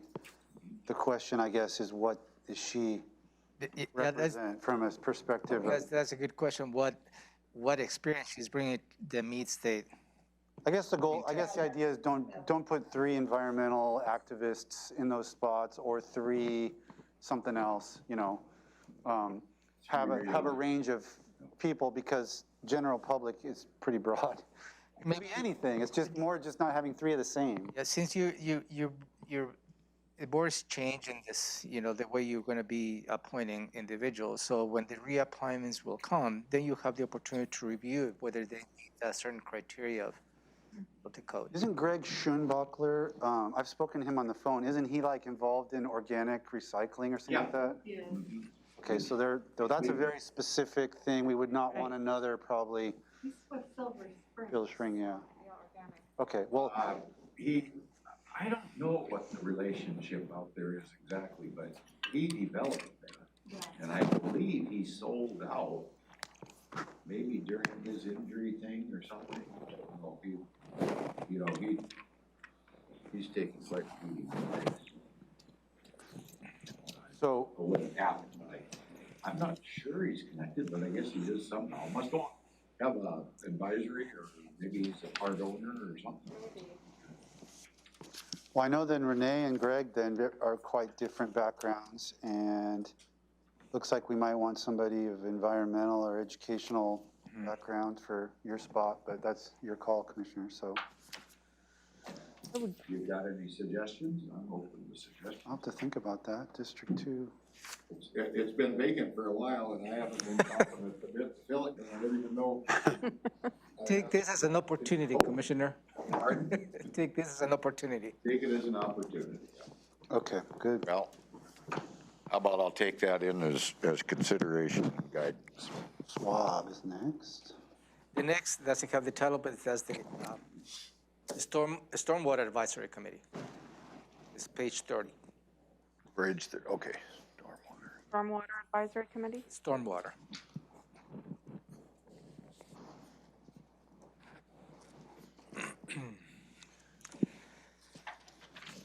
This is, I believe this is a very effective committee. And as you know, we have stormwater fees, and they are key. And I mean, it's a very working, involved committee to develop plans of the stormwater and also provide recommendations as to how the board should allocate the stormwater fees on the specific projects. So they meet quite often. It's a 3-year appointment. And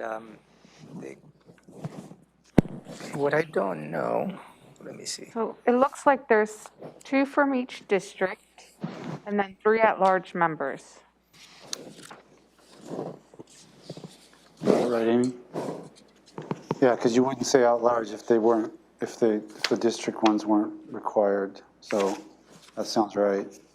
You know, I don't know that they're from the district, but maybe appointed by the district? I don't know. Let's see, District 3. Jacqueline lives in the district. Yeah. I'm not sure Casey does, but I'm not squawking. I mean, I don't know how that works. The only one that I ever heard of that would like to get back on there, I think, was, who's the oyster farmer? He was on for a long time. So Can't come the up with board the name. passed a resolution when it was time to, review this. I think it's probably 3 years ago, or maybe before Commissioner Minzer. Where any appointments the board may consider on this board, the applications will be reviewed by the Stormwater Advisory Committee, and they will provide recommendations for you to I consider. do remember something about that. So that's how the current structure is. We in the past actually have asked West. uh, I just looked it up, 'cause committees, East wouldn't be. hey, what do you think about, is this person gonna fit? Like that. But I think that's just an individual maybe request. So any questions, is working okay? You like to explore this differently, or? I don't know enough about it. I mean, I'm not sure if it's, It's not been an issue that I've been aware of that's ever been a problem that's yeah. ever come up. So did I understand, so the concept would be to keep this the same and not have commissioners making nominations, have them go through the, Well, that's the current resolution that we have. I mean, you can change this resolution if you want to change it, but at this point is the applications will have to be reviewed by the advisory committee, and they provide recommendations to the board. That's fine with me. this has been a good committee as far as I can tell. I think it has, yeah. And they meet with you once a year, they come. Doesn't Larry come in and give us a Yeah, part of that. overview or part of that? Yeah. And the last that I have for you this morning on this is the treatment sales tax advisory committee.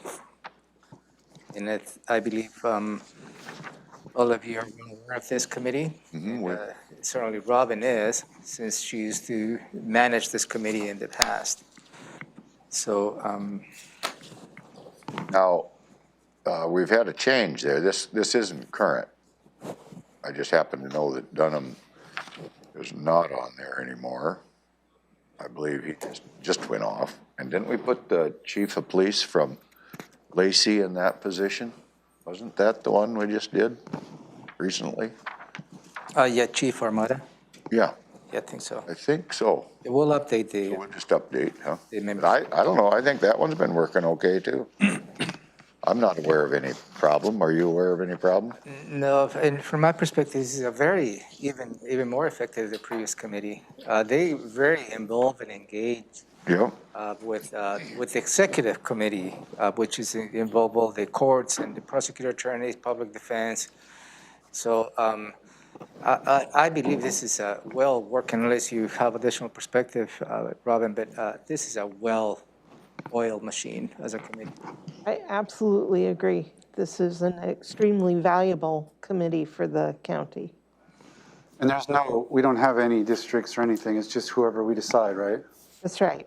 Carrie actively recruits when we need members. She reaches out to the community. We usually have just amazing good applicants from a broad variety of backgrounds. And as Romero said, everyone is very engaged and really cares about the topic. So it's been great. Okay, so that's good there. And then at some point, could we circle back to the housing authority? Yes, I will We'll bring that back. Do you have any questions right now, or? I don't have answers. Then could we use one of the Tuesday mornings meetings to have that conversation, Commissioner? Sure. Is Neil McClanahan still on the Housing Authority Committee, do you know? Ty? I think so, last I heard. Okay. He was as of 2 years ago, and I've not heard it, that he hasn't. Okay. I didn't know if that was something connected with the city council or if No, he was kind of, I don't think so. he was always involved in that when I was sheriff, Yeah, he's been involved a forever. long time. So the next item that I'd like to discuss, you already did, meaning how you're going to be managing the nominations by district.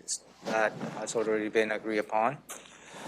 So the next piece of conversation is when we make an appointment, when the board makes an appointment, we send a letter of appointment to each of those individuals. We ask him to take a class on OPMA, the Open Public Meetings Act. That I think is a good opportunity to see how we can probably develop, as stated in here, a handbook, rules of engagement. And, the discussion yesterday was related a little bit in terms of the Robert rules as to how, that could apply. I'm just going to offer my perspective related to Robert rules. And Robert rules, I believe, is a good umbrella to follow to conduct effective meetings. When a motion is presented, it's really provide a good structure as to how a meeting should be conducted. And we practice Robert rules for the most part here in the. Mostly. So, and it's always a point of order. As long as you point out that we're getting it right. When a motion is introduced, when an amendment is introduced, and how that really it provides a good structure. And it also it is an opportunity to put in paper as to what is expected for those boards and commissions. So I just briefly look at the Kittitas County, and on page 16 it has the Robert rules. From Kitsap, you say? I'm sorry, the Kittitas County. Okay. So I do believe there is an opportunity for us to improve that system. I do believe that something similar to this we may want to incorporate. It will be beneficial, I believe, to not just for the board, but also those individuals who are going to be serving on your behalf on the many different boards and commissions. There's a couple of options now, is the Kittitas as well as the Kitsap County. And with your direction and concurrence, we'll probably look at those two, bring you a proposal at a later date for you to consider. Is my microphone on? Yes. My standpoint is we need guidelines for these advisory committees. I feel like we can't hold people accountable if we ourselves don't really have those guidelines for them to go by. And I read the Kittitas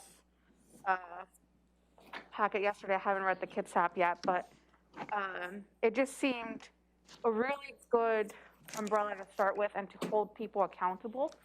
I think it definitely sets the guidelines. Again, I don't think we should hold members accountable for guidelines we don't have or up to standards that we don't have in writing. I think having policies in place is always a good place to start and to refer back to. So I am in full support of this.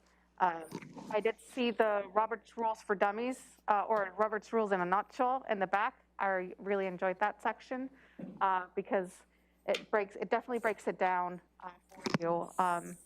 Because I've seen, and for some people who don't know Robert's Rules, how it's used against them, and sometimes it silences people, and I don't like when it's used against people. I think it's a process for it. So having that in the handbook so people can start educating themselves on it, I think is a good place to start. Okay. You want to add something to this, Amy? I know that she's working on something related to this as well. Yes.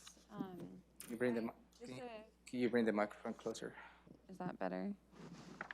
Just a few things that are proposed to include in a draft handbook or rules of engagement to include it with an appointment letter would be authority, so RCWs and Thurston County codes that apply to our boards and commissions, appointments, filling midterm vacancies, appointment criteria to include residency districts, etc.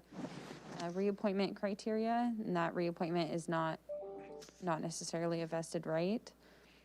Conflicts, diversity, we can bring attention to geographic and demographic diversity, representations, staff liaisons, and their scope of work in regards to boards and commissions. Annual reviews, if you would like those from certain boards and commissions. So I know we receive a couple now, but if there are additionals, tips on being an effective member to include Robert's rules and parliamentary procedures and rules of the chair, powers of the chair.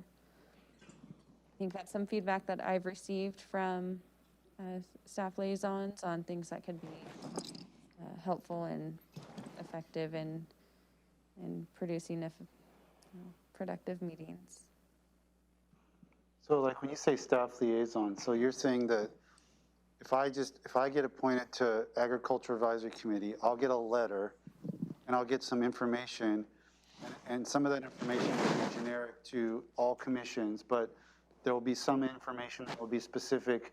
Here's my staff liaison with respect to this committee. Because some of what you just ticked through would be specific to the committee. Yes. And other things would be general to all the committees. So that you'd be tailoring that information? Yeah, we could send out a general, kind of like Kitsap and Kittitas, a handbook or a guidebook, and then provide an additional documentation related to a specific board and commission. I mean, that sounds like a dreamland that I would love to be in.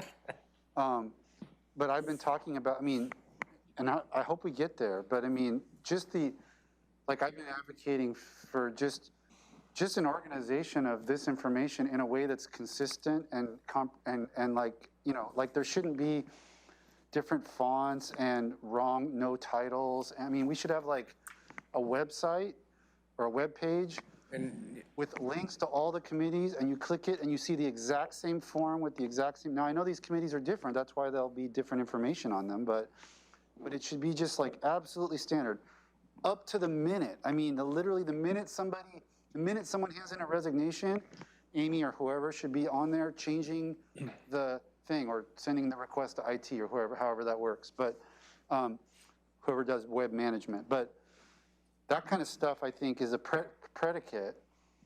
And then I would love to get to the point where we have the handbook and the tailored information packet for the committee member. That's because all these will be very different.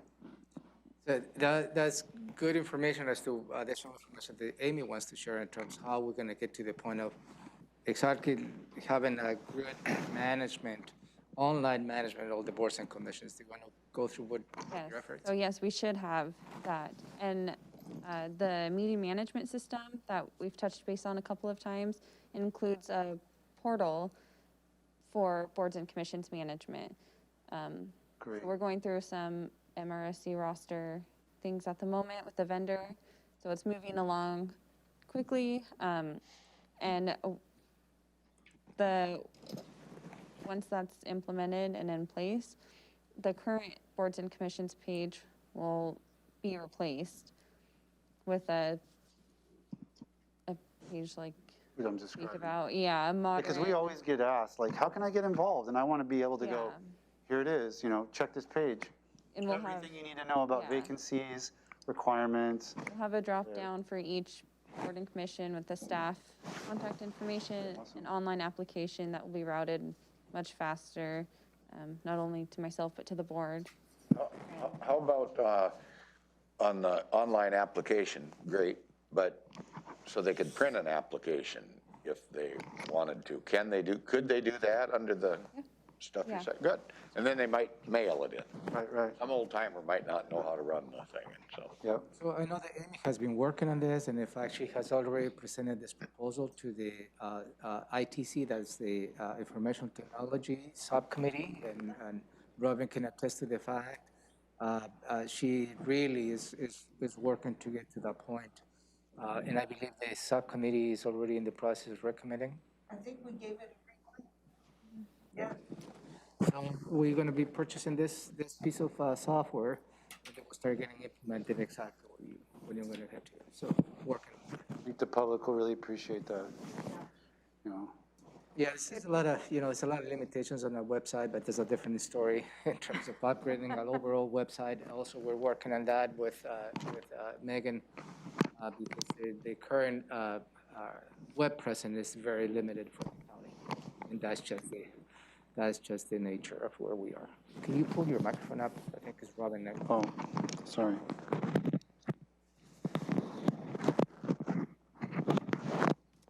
Thank you. So, okay. So, Another thing, if we can possibly do, I mean,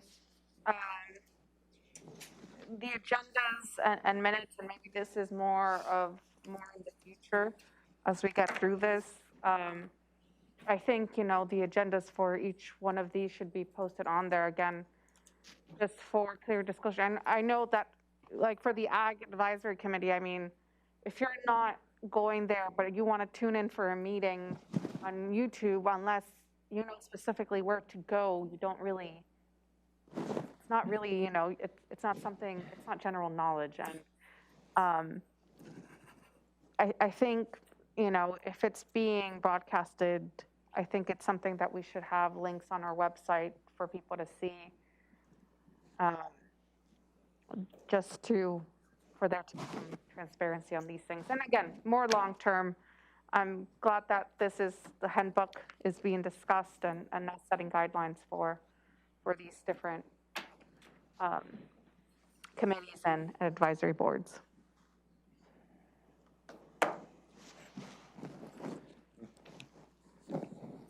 Next topic then? yep, that's what I have for you for this topic.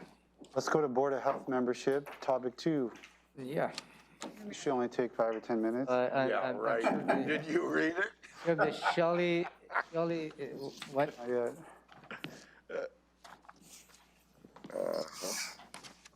We might be through here through lunch. All right. It's a working much day. Yeah, I understand that. So in your packet, and Shelley is here to join us, is two elements of this. One is I bring this issue that I brought maybe a couple of years ago for you to the board to consider the makeup of the Board of Health, which under the current statute allows it to be done. But it just happens that right now we have the House Bill 1152, which has already passed the Senate with amendment, and the House passed yesterday. This is The governor hasn't signed it yet? it's headed to the governor's Okay, commission. This is the I've got it in a different file, right here, right? so this speaks on a lot of items, and I'm going to ask Shelley to help me through. But let me read pieces of this legislation. I think it's going to be important for the board to start tracking on some of this, because the makeup of the Board of Health may not be just no longer an option as a result of this bill. So I just want to predicate. I would say it's not going to be an option from what I read. Yep. So I'm going to give you a little bit of a background. I'm going to read pieces of this bill, hopefully put in context the conversation, and then I will ask Shelley to chime in and provide additional feedback. Each local public jurisdiction is governed by a local board of health board, the membership of which depends on whether the county is a home rule or part of a local health jurisdiction. In a home rule counties, the membership of the board is governed by the county charter. That is not applicable to Thurston County. Elected officials from cities and towns in the county may be appointed to the board. The board may also include individuals who are not elected officials, but such individuals may not constitute a majority of the board.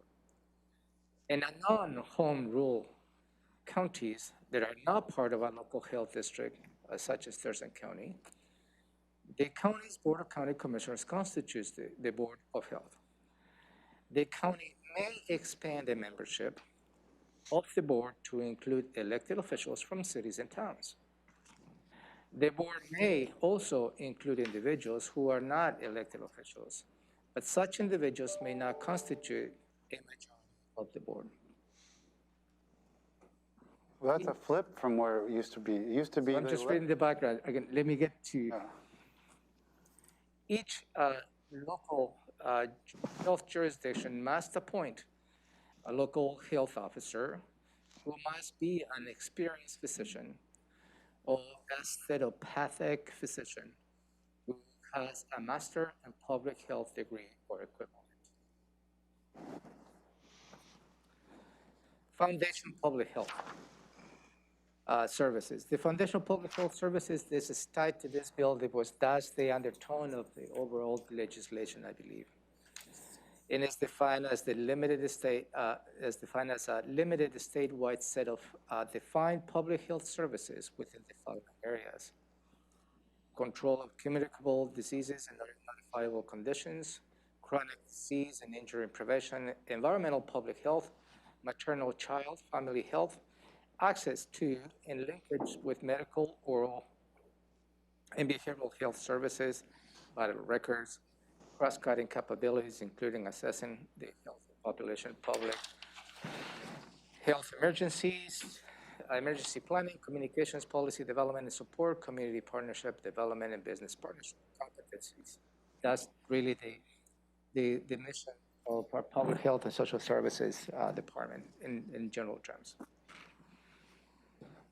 Foundational public health funding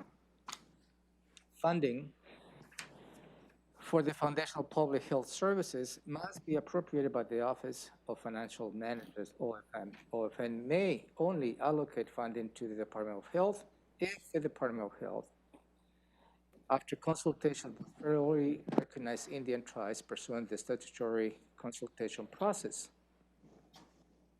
So that's related to how the funding may be. I don't know how the revenue source in which they're going to be able to fund this.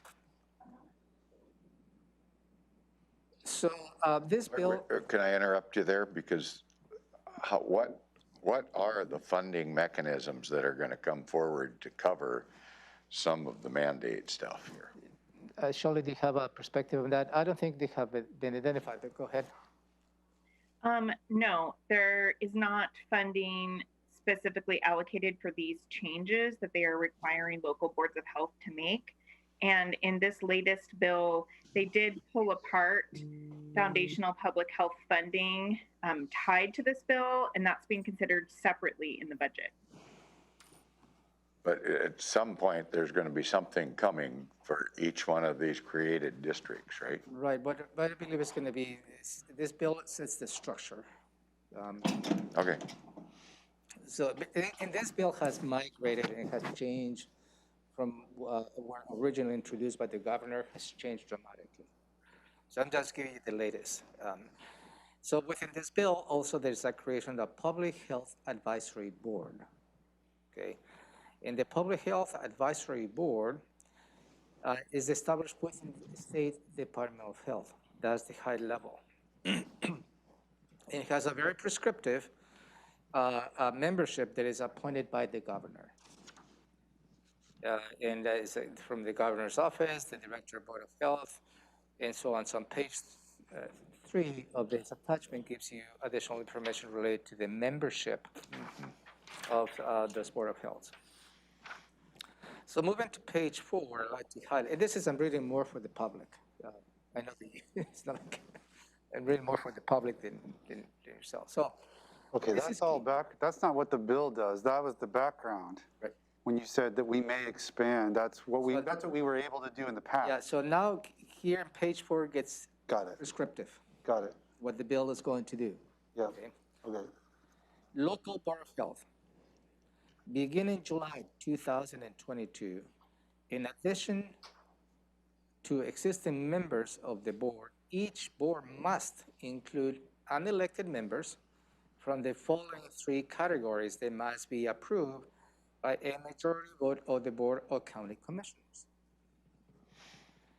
Number 1, a public health practitioner, employees of healthcare facilities and healthcare providers, which includes medical ethicists, epidemiologists, individual experience, and environmental public health, such as a registered sanitarian, community health workers, and gives you the description. The second point, consumers of public health, which includes residents who have self-identified as having faced significant health inequities, or as having lived experiences with public health-related programs. Number 3, other community stakeholders, which consist of persons representing the following types of organizations: active, reserve, or retired armed service members, community-based nonprofit organizations that work with populations experiencing health inequalities in the county, and the business community. So the next paragraph is a little bit confusing. I had to read it 2-3 times, and it's still a little bit off. You're talking about the one on the bottom of page 4? So I'm going to Last read it out loud. Hopefully, it clarifies to me as well. Right. So, This is all new. so if the number of board members selected from these 3 categories that I just outlined is evenly divisible by 3, there must be an equal number of members selected from each of the 3 categories. I got it. I understand now.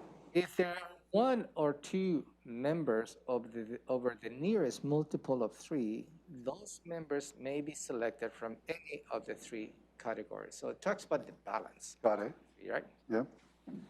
If the board demonstrates it attempted to recruit members from all 3 categories, let me repeat the 3 categories: a public health practitioner, a concern of public health, and a community stakeholder, and was unable to do the appointment, the board may select members only from the other 2 categories. Okay? So 3 out of 3 if you can, 2 out of 3 if you can't. Yeah, and if you, for instance, you don't find anybody from consumer public health, you cannot have 2 public health practitioners. That's what it says. There may be no more than 1 member selected from 1 type of background position, right? It is, if a federally recognized Indian tribe holds reservation trust lands and has usual and accustomed areas within the county, or if it's a 501c3 organization registered in Washington that serves American Indian and Alaska Native people and provides services within the county, the board must include a tribal representative selected by the American Indian Health Commission. The number of members selected from the 3 categories and the tribal representatives must equal the number of city and county elected officials on the board. So let's stop right there. So is that, we have tribal lands, so we have to have 1 tribal representative, or we have to have 3 because we have 3 tribal groups? 1. And Okay. I think 1, and it's from the Indian medical folks that makes the recommendation. Then if you had 1, we'd have to have a minimum of 1 from these others. So we'd absolutely have to add, that would require us to add a city official to balance out the now 4 non-electeds. right. So, okay. I think you're I'm tracking. tracking at that, yeah. Can I make a suggestion at this point, kind of where I'm coming from on this? I read this all over. I would like to follow the law, but do the least number that we can do to meet all the commitments of the law. I'm with Commissioner. I don't not want this board to be any bigger than, But it has to I be. want it to be bigger, but I don't want it to become 25 people. Yeah, that's my concern. It becomes unwieldy. So this is key, the next paragraph, So- and then I will stop. Okay, well, because we've both commented on this, I think we owe Commissioner Mejia the fact that we both agree. I don't want to leave I her think out. so. I mean, we have I to don't want to leave flesh her out this in the out. cold. We haven't even gotten to the end, because No, this is, but I think as a general sense, I bet we agree on that issue that, you know, Mason County, Shelley, is what, is it 13 people? Do you know? I don't think it's quite that many. They may have that many seats, but they may not all be filled, but they have elected to expand their board now. Okay, sorry, go ahead. I went to a Board of Health meeting for King County, and theirs was pretty big. I think they had around 7 to 8 members. And of course, they have a bigger commission, so not all the commissioners were involved. They choose. I don't think you could do less than 8, Yeah, from that's what a- I'm hearing. That's a different structure. Okay. Charter County. It's a It's a charter county. That's a different Well, structure. let's keep going, just get to all the requirements here. Yeah, so this is important. See, a local board of health comprised solely of elected officials may remain its current composition if local health jurisdictions had a public health advisory committee Before January 1st. or board within their own bylaws established before January 1st, 2020. Mhm. By January 1st, 2022, the public health advisory committees on board must meet the requirements of community health advisory boards established in this bill. Any further changes for local board of health compositions must met the requirements for elected and unelected memberships. It doesn't even apply to us, the whole paragraph. Not really. Let's go to the next. Well, you do have a health advisory committee, the prescription. I wonder if that would qualify. I don't Oh, yeah, think so. stretching, The intent of the law might not be quite met. in that. stretching. Robin's like shaking. So a local, and I'm just going to read the last part, and then I think that brings us the structure. A local board of health comprised solely of elected officials and made up of 3 counties. That's not applicable to Thurston County. So that's all I have on this. Shirley, would like to add anything related to this conversation? I think you covered it really well. From my read of it also, it's a minimum of 8 members that we would need to have by next July. And then in terms of the advisory committee, I imagine you probably want to have further discussions about that. That may not be something you want to discuss today, but I would like to just put propose a thought to you to consider Thurston Thrives. The Board of Health did establish Thurston Thrives with an intent to serve in an advisory capacity. And I think that there's potential with the recent focus on equity and kind of restructure of governance of Thurston Thrives, that could be a possible path forward in the future to meet that requirement. Wait, Are you, are you talking about the requirement of January 1st, 2021? You Well, think it might after- meet that? As of January 1st, 2021, we did have Thurston Thrives established. They do have bylaws. It does not meet the prescriptive requirements in this bill for a advisory committee to the Board of Health. It could be adapted to fulfill that. I guess that's something Elizabeth would have to look at. so did before, Shelley, it had, or Ramiro, it had a requirement that elected officials could not constitute a majority. Is that still in there? I didn't catch that in this summary. Yes. In terms of the board makeup, you have to have that even number. So the elected members cannot have a majority over the other community seats.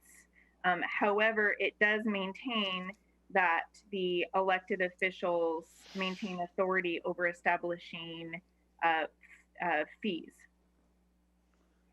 So 8 would be kind of the minimum dialed up. If you wanted to go more than that, then you'd have to go to 10 because there has to be the even number of elected, non-elected. So if, for example, you wanted to have 2 municipal seats, then you'd have 5 electeds, you'd have to have 5 non-elected. So it's 8, 10, 12, et cetera. And you have flexibility there because there's that provision for the stakeholders. You're allowed to have a non-divisible by 3 number. So 8 is the minimum and 10, okay, I got it. I do have a question on that. Regardless of whatever else we do, we're going to have to get in communication with the American Indian Health Commission.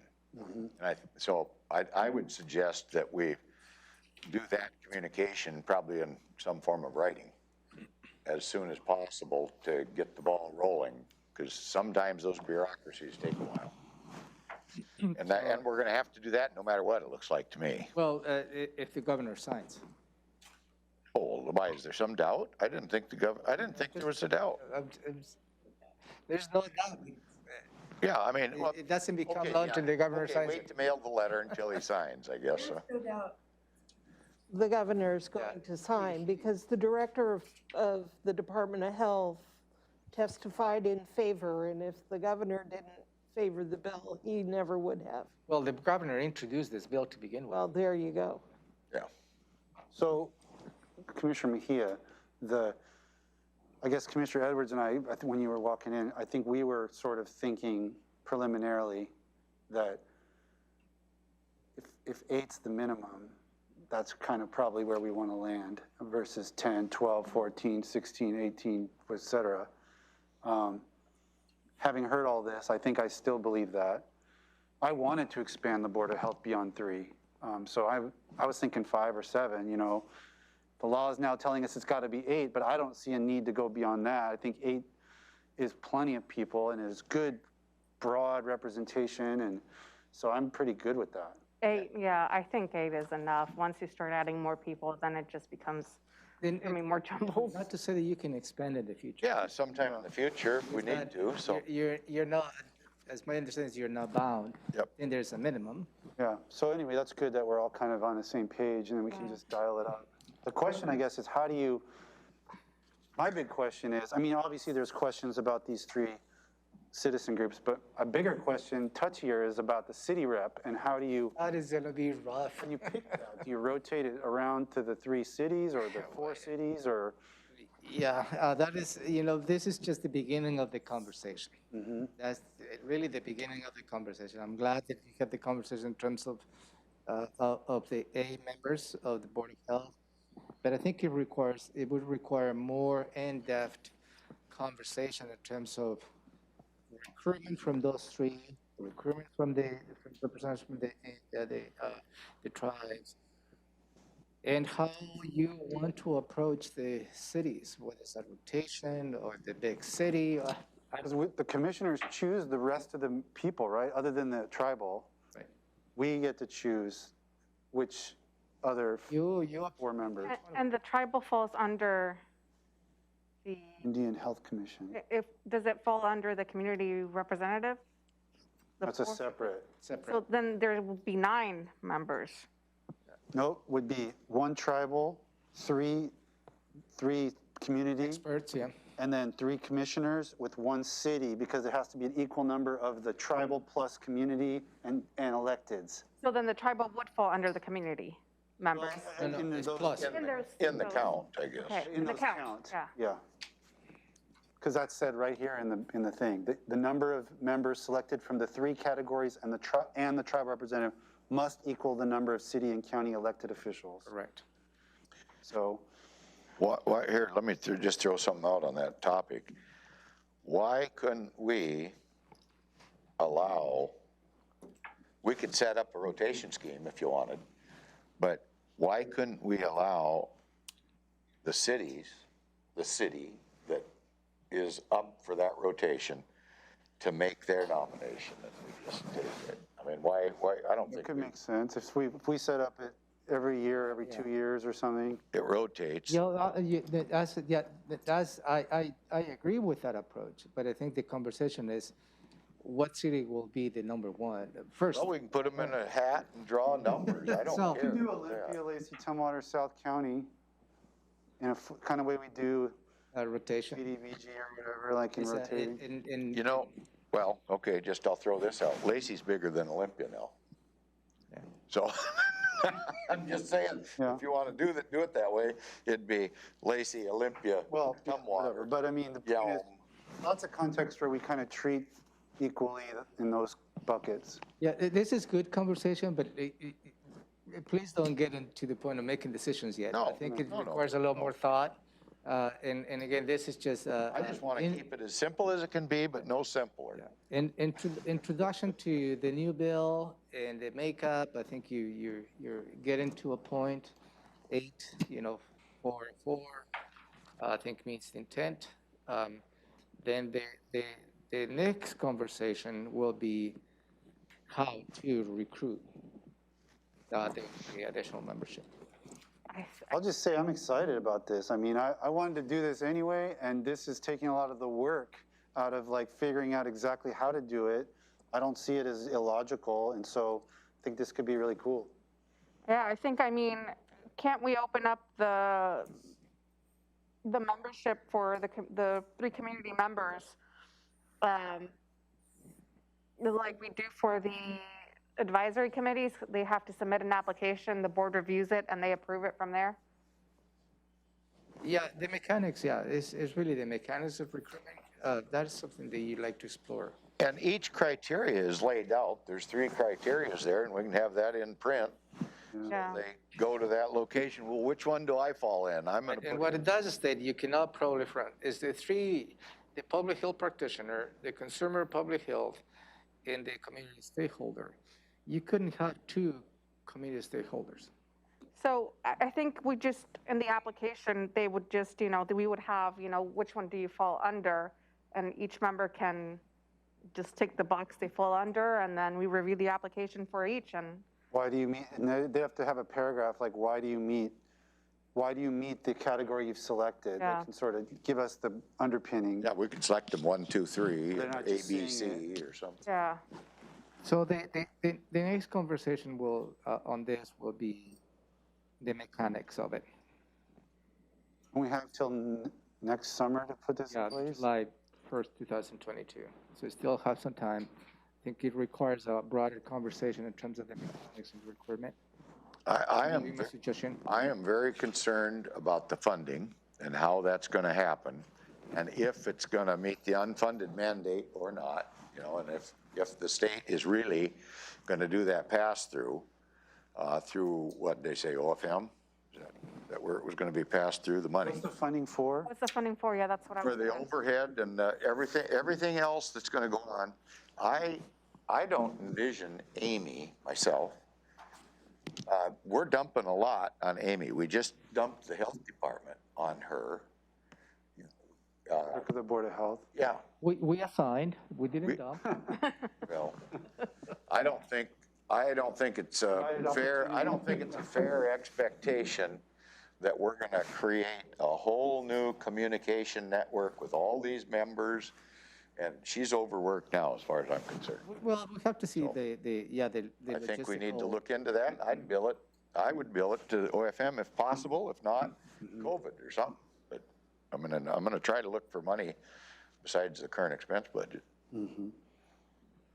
That's all. Yep.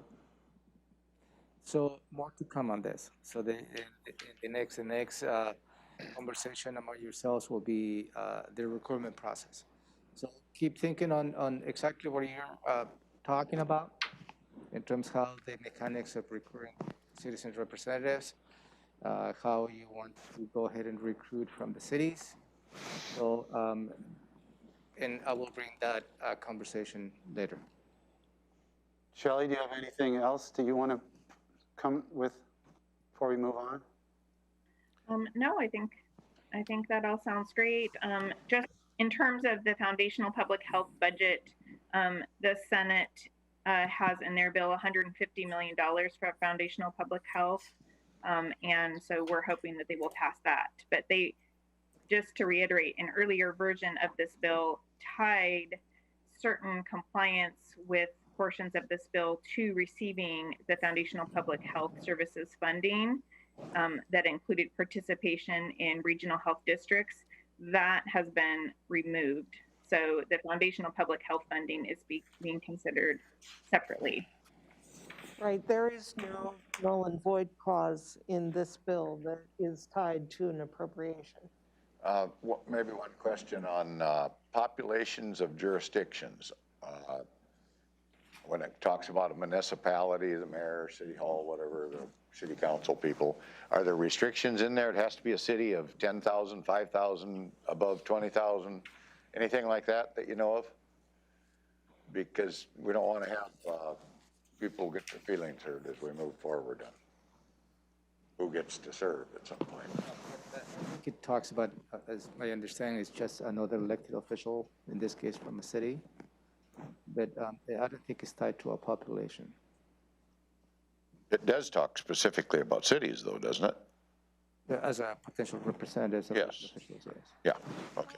The bill does say, I'm looking at the bill that was passed to the governor, it does say that the State Board of Health shall adopt rules establishing the appointment process for local boards of health who are not elected officials. See, that's not part of the, So, They're not elected officials. correct.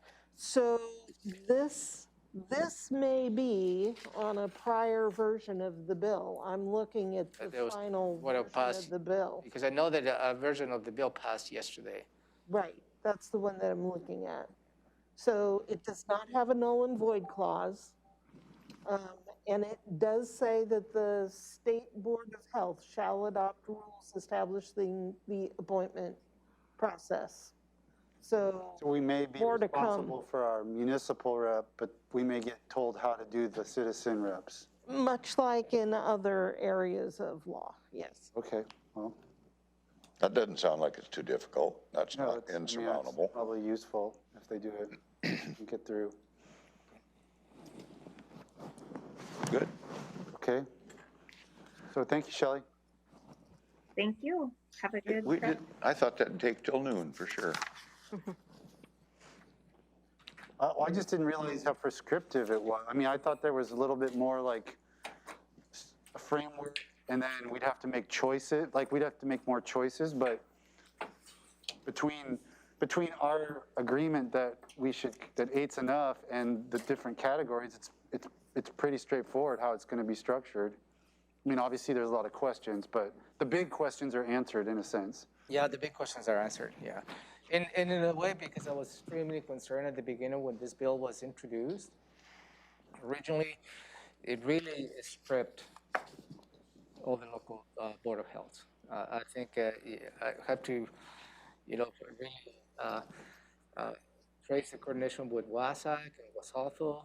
They were very active and softened some of the requirements of the initial bill, which, here we are. It was an interesting debate that I heard. I mean, part of the intent of the health districts was to help support the smaller areas that didn't have all of the same access to the same resources, but a lot of those smaller areas were also the ones resisting. Like they didn't want to be combined with other areas. There just isn't that level of cooperation or trust. So it was an interesting push and pull. Yeah, I think this bill has gone through many, many iterations. Okay, I know that Public Works needs to be part of the next two items. Would you like to, it's lunch here? Maybe we can break for lunch and. Okay. When do you want us to reconvene on the meeting? You want to 12:15? reconvene here at 12:20? Okay, 12:20. Now let Jennifer to be ready. I'm sure she's listening.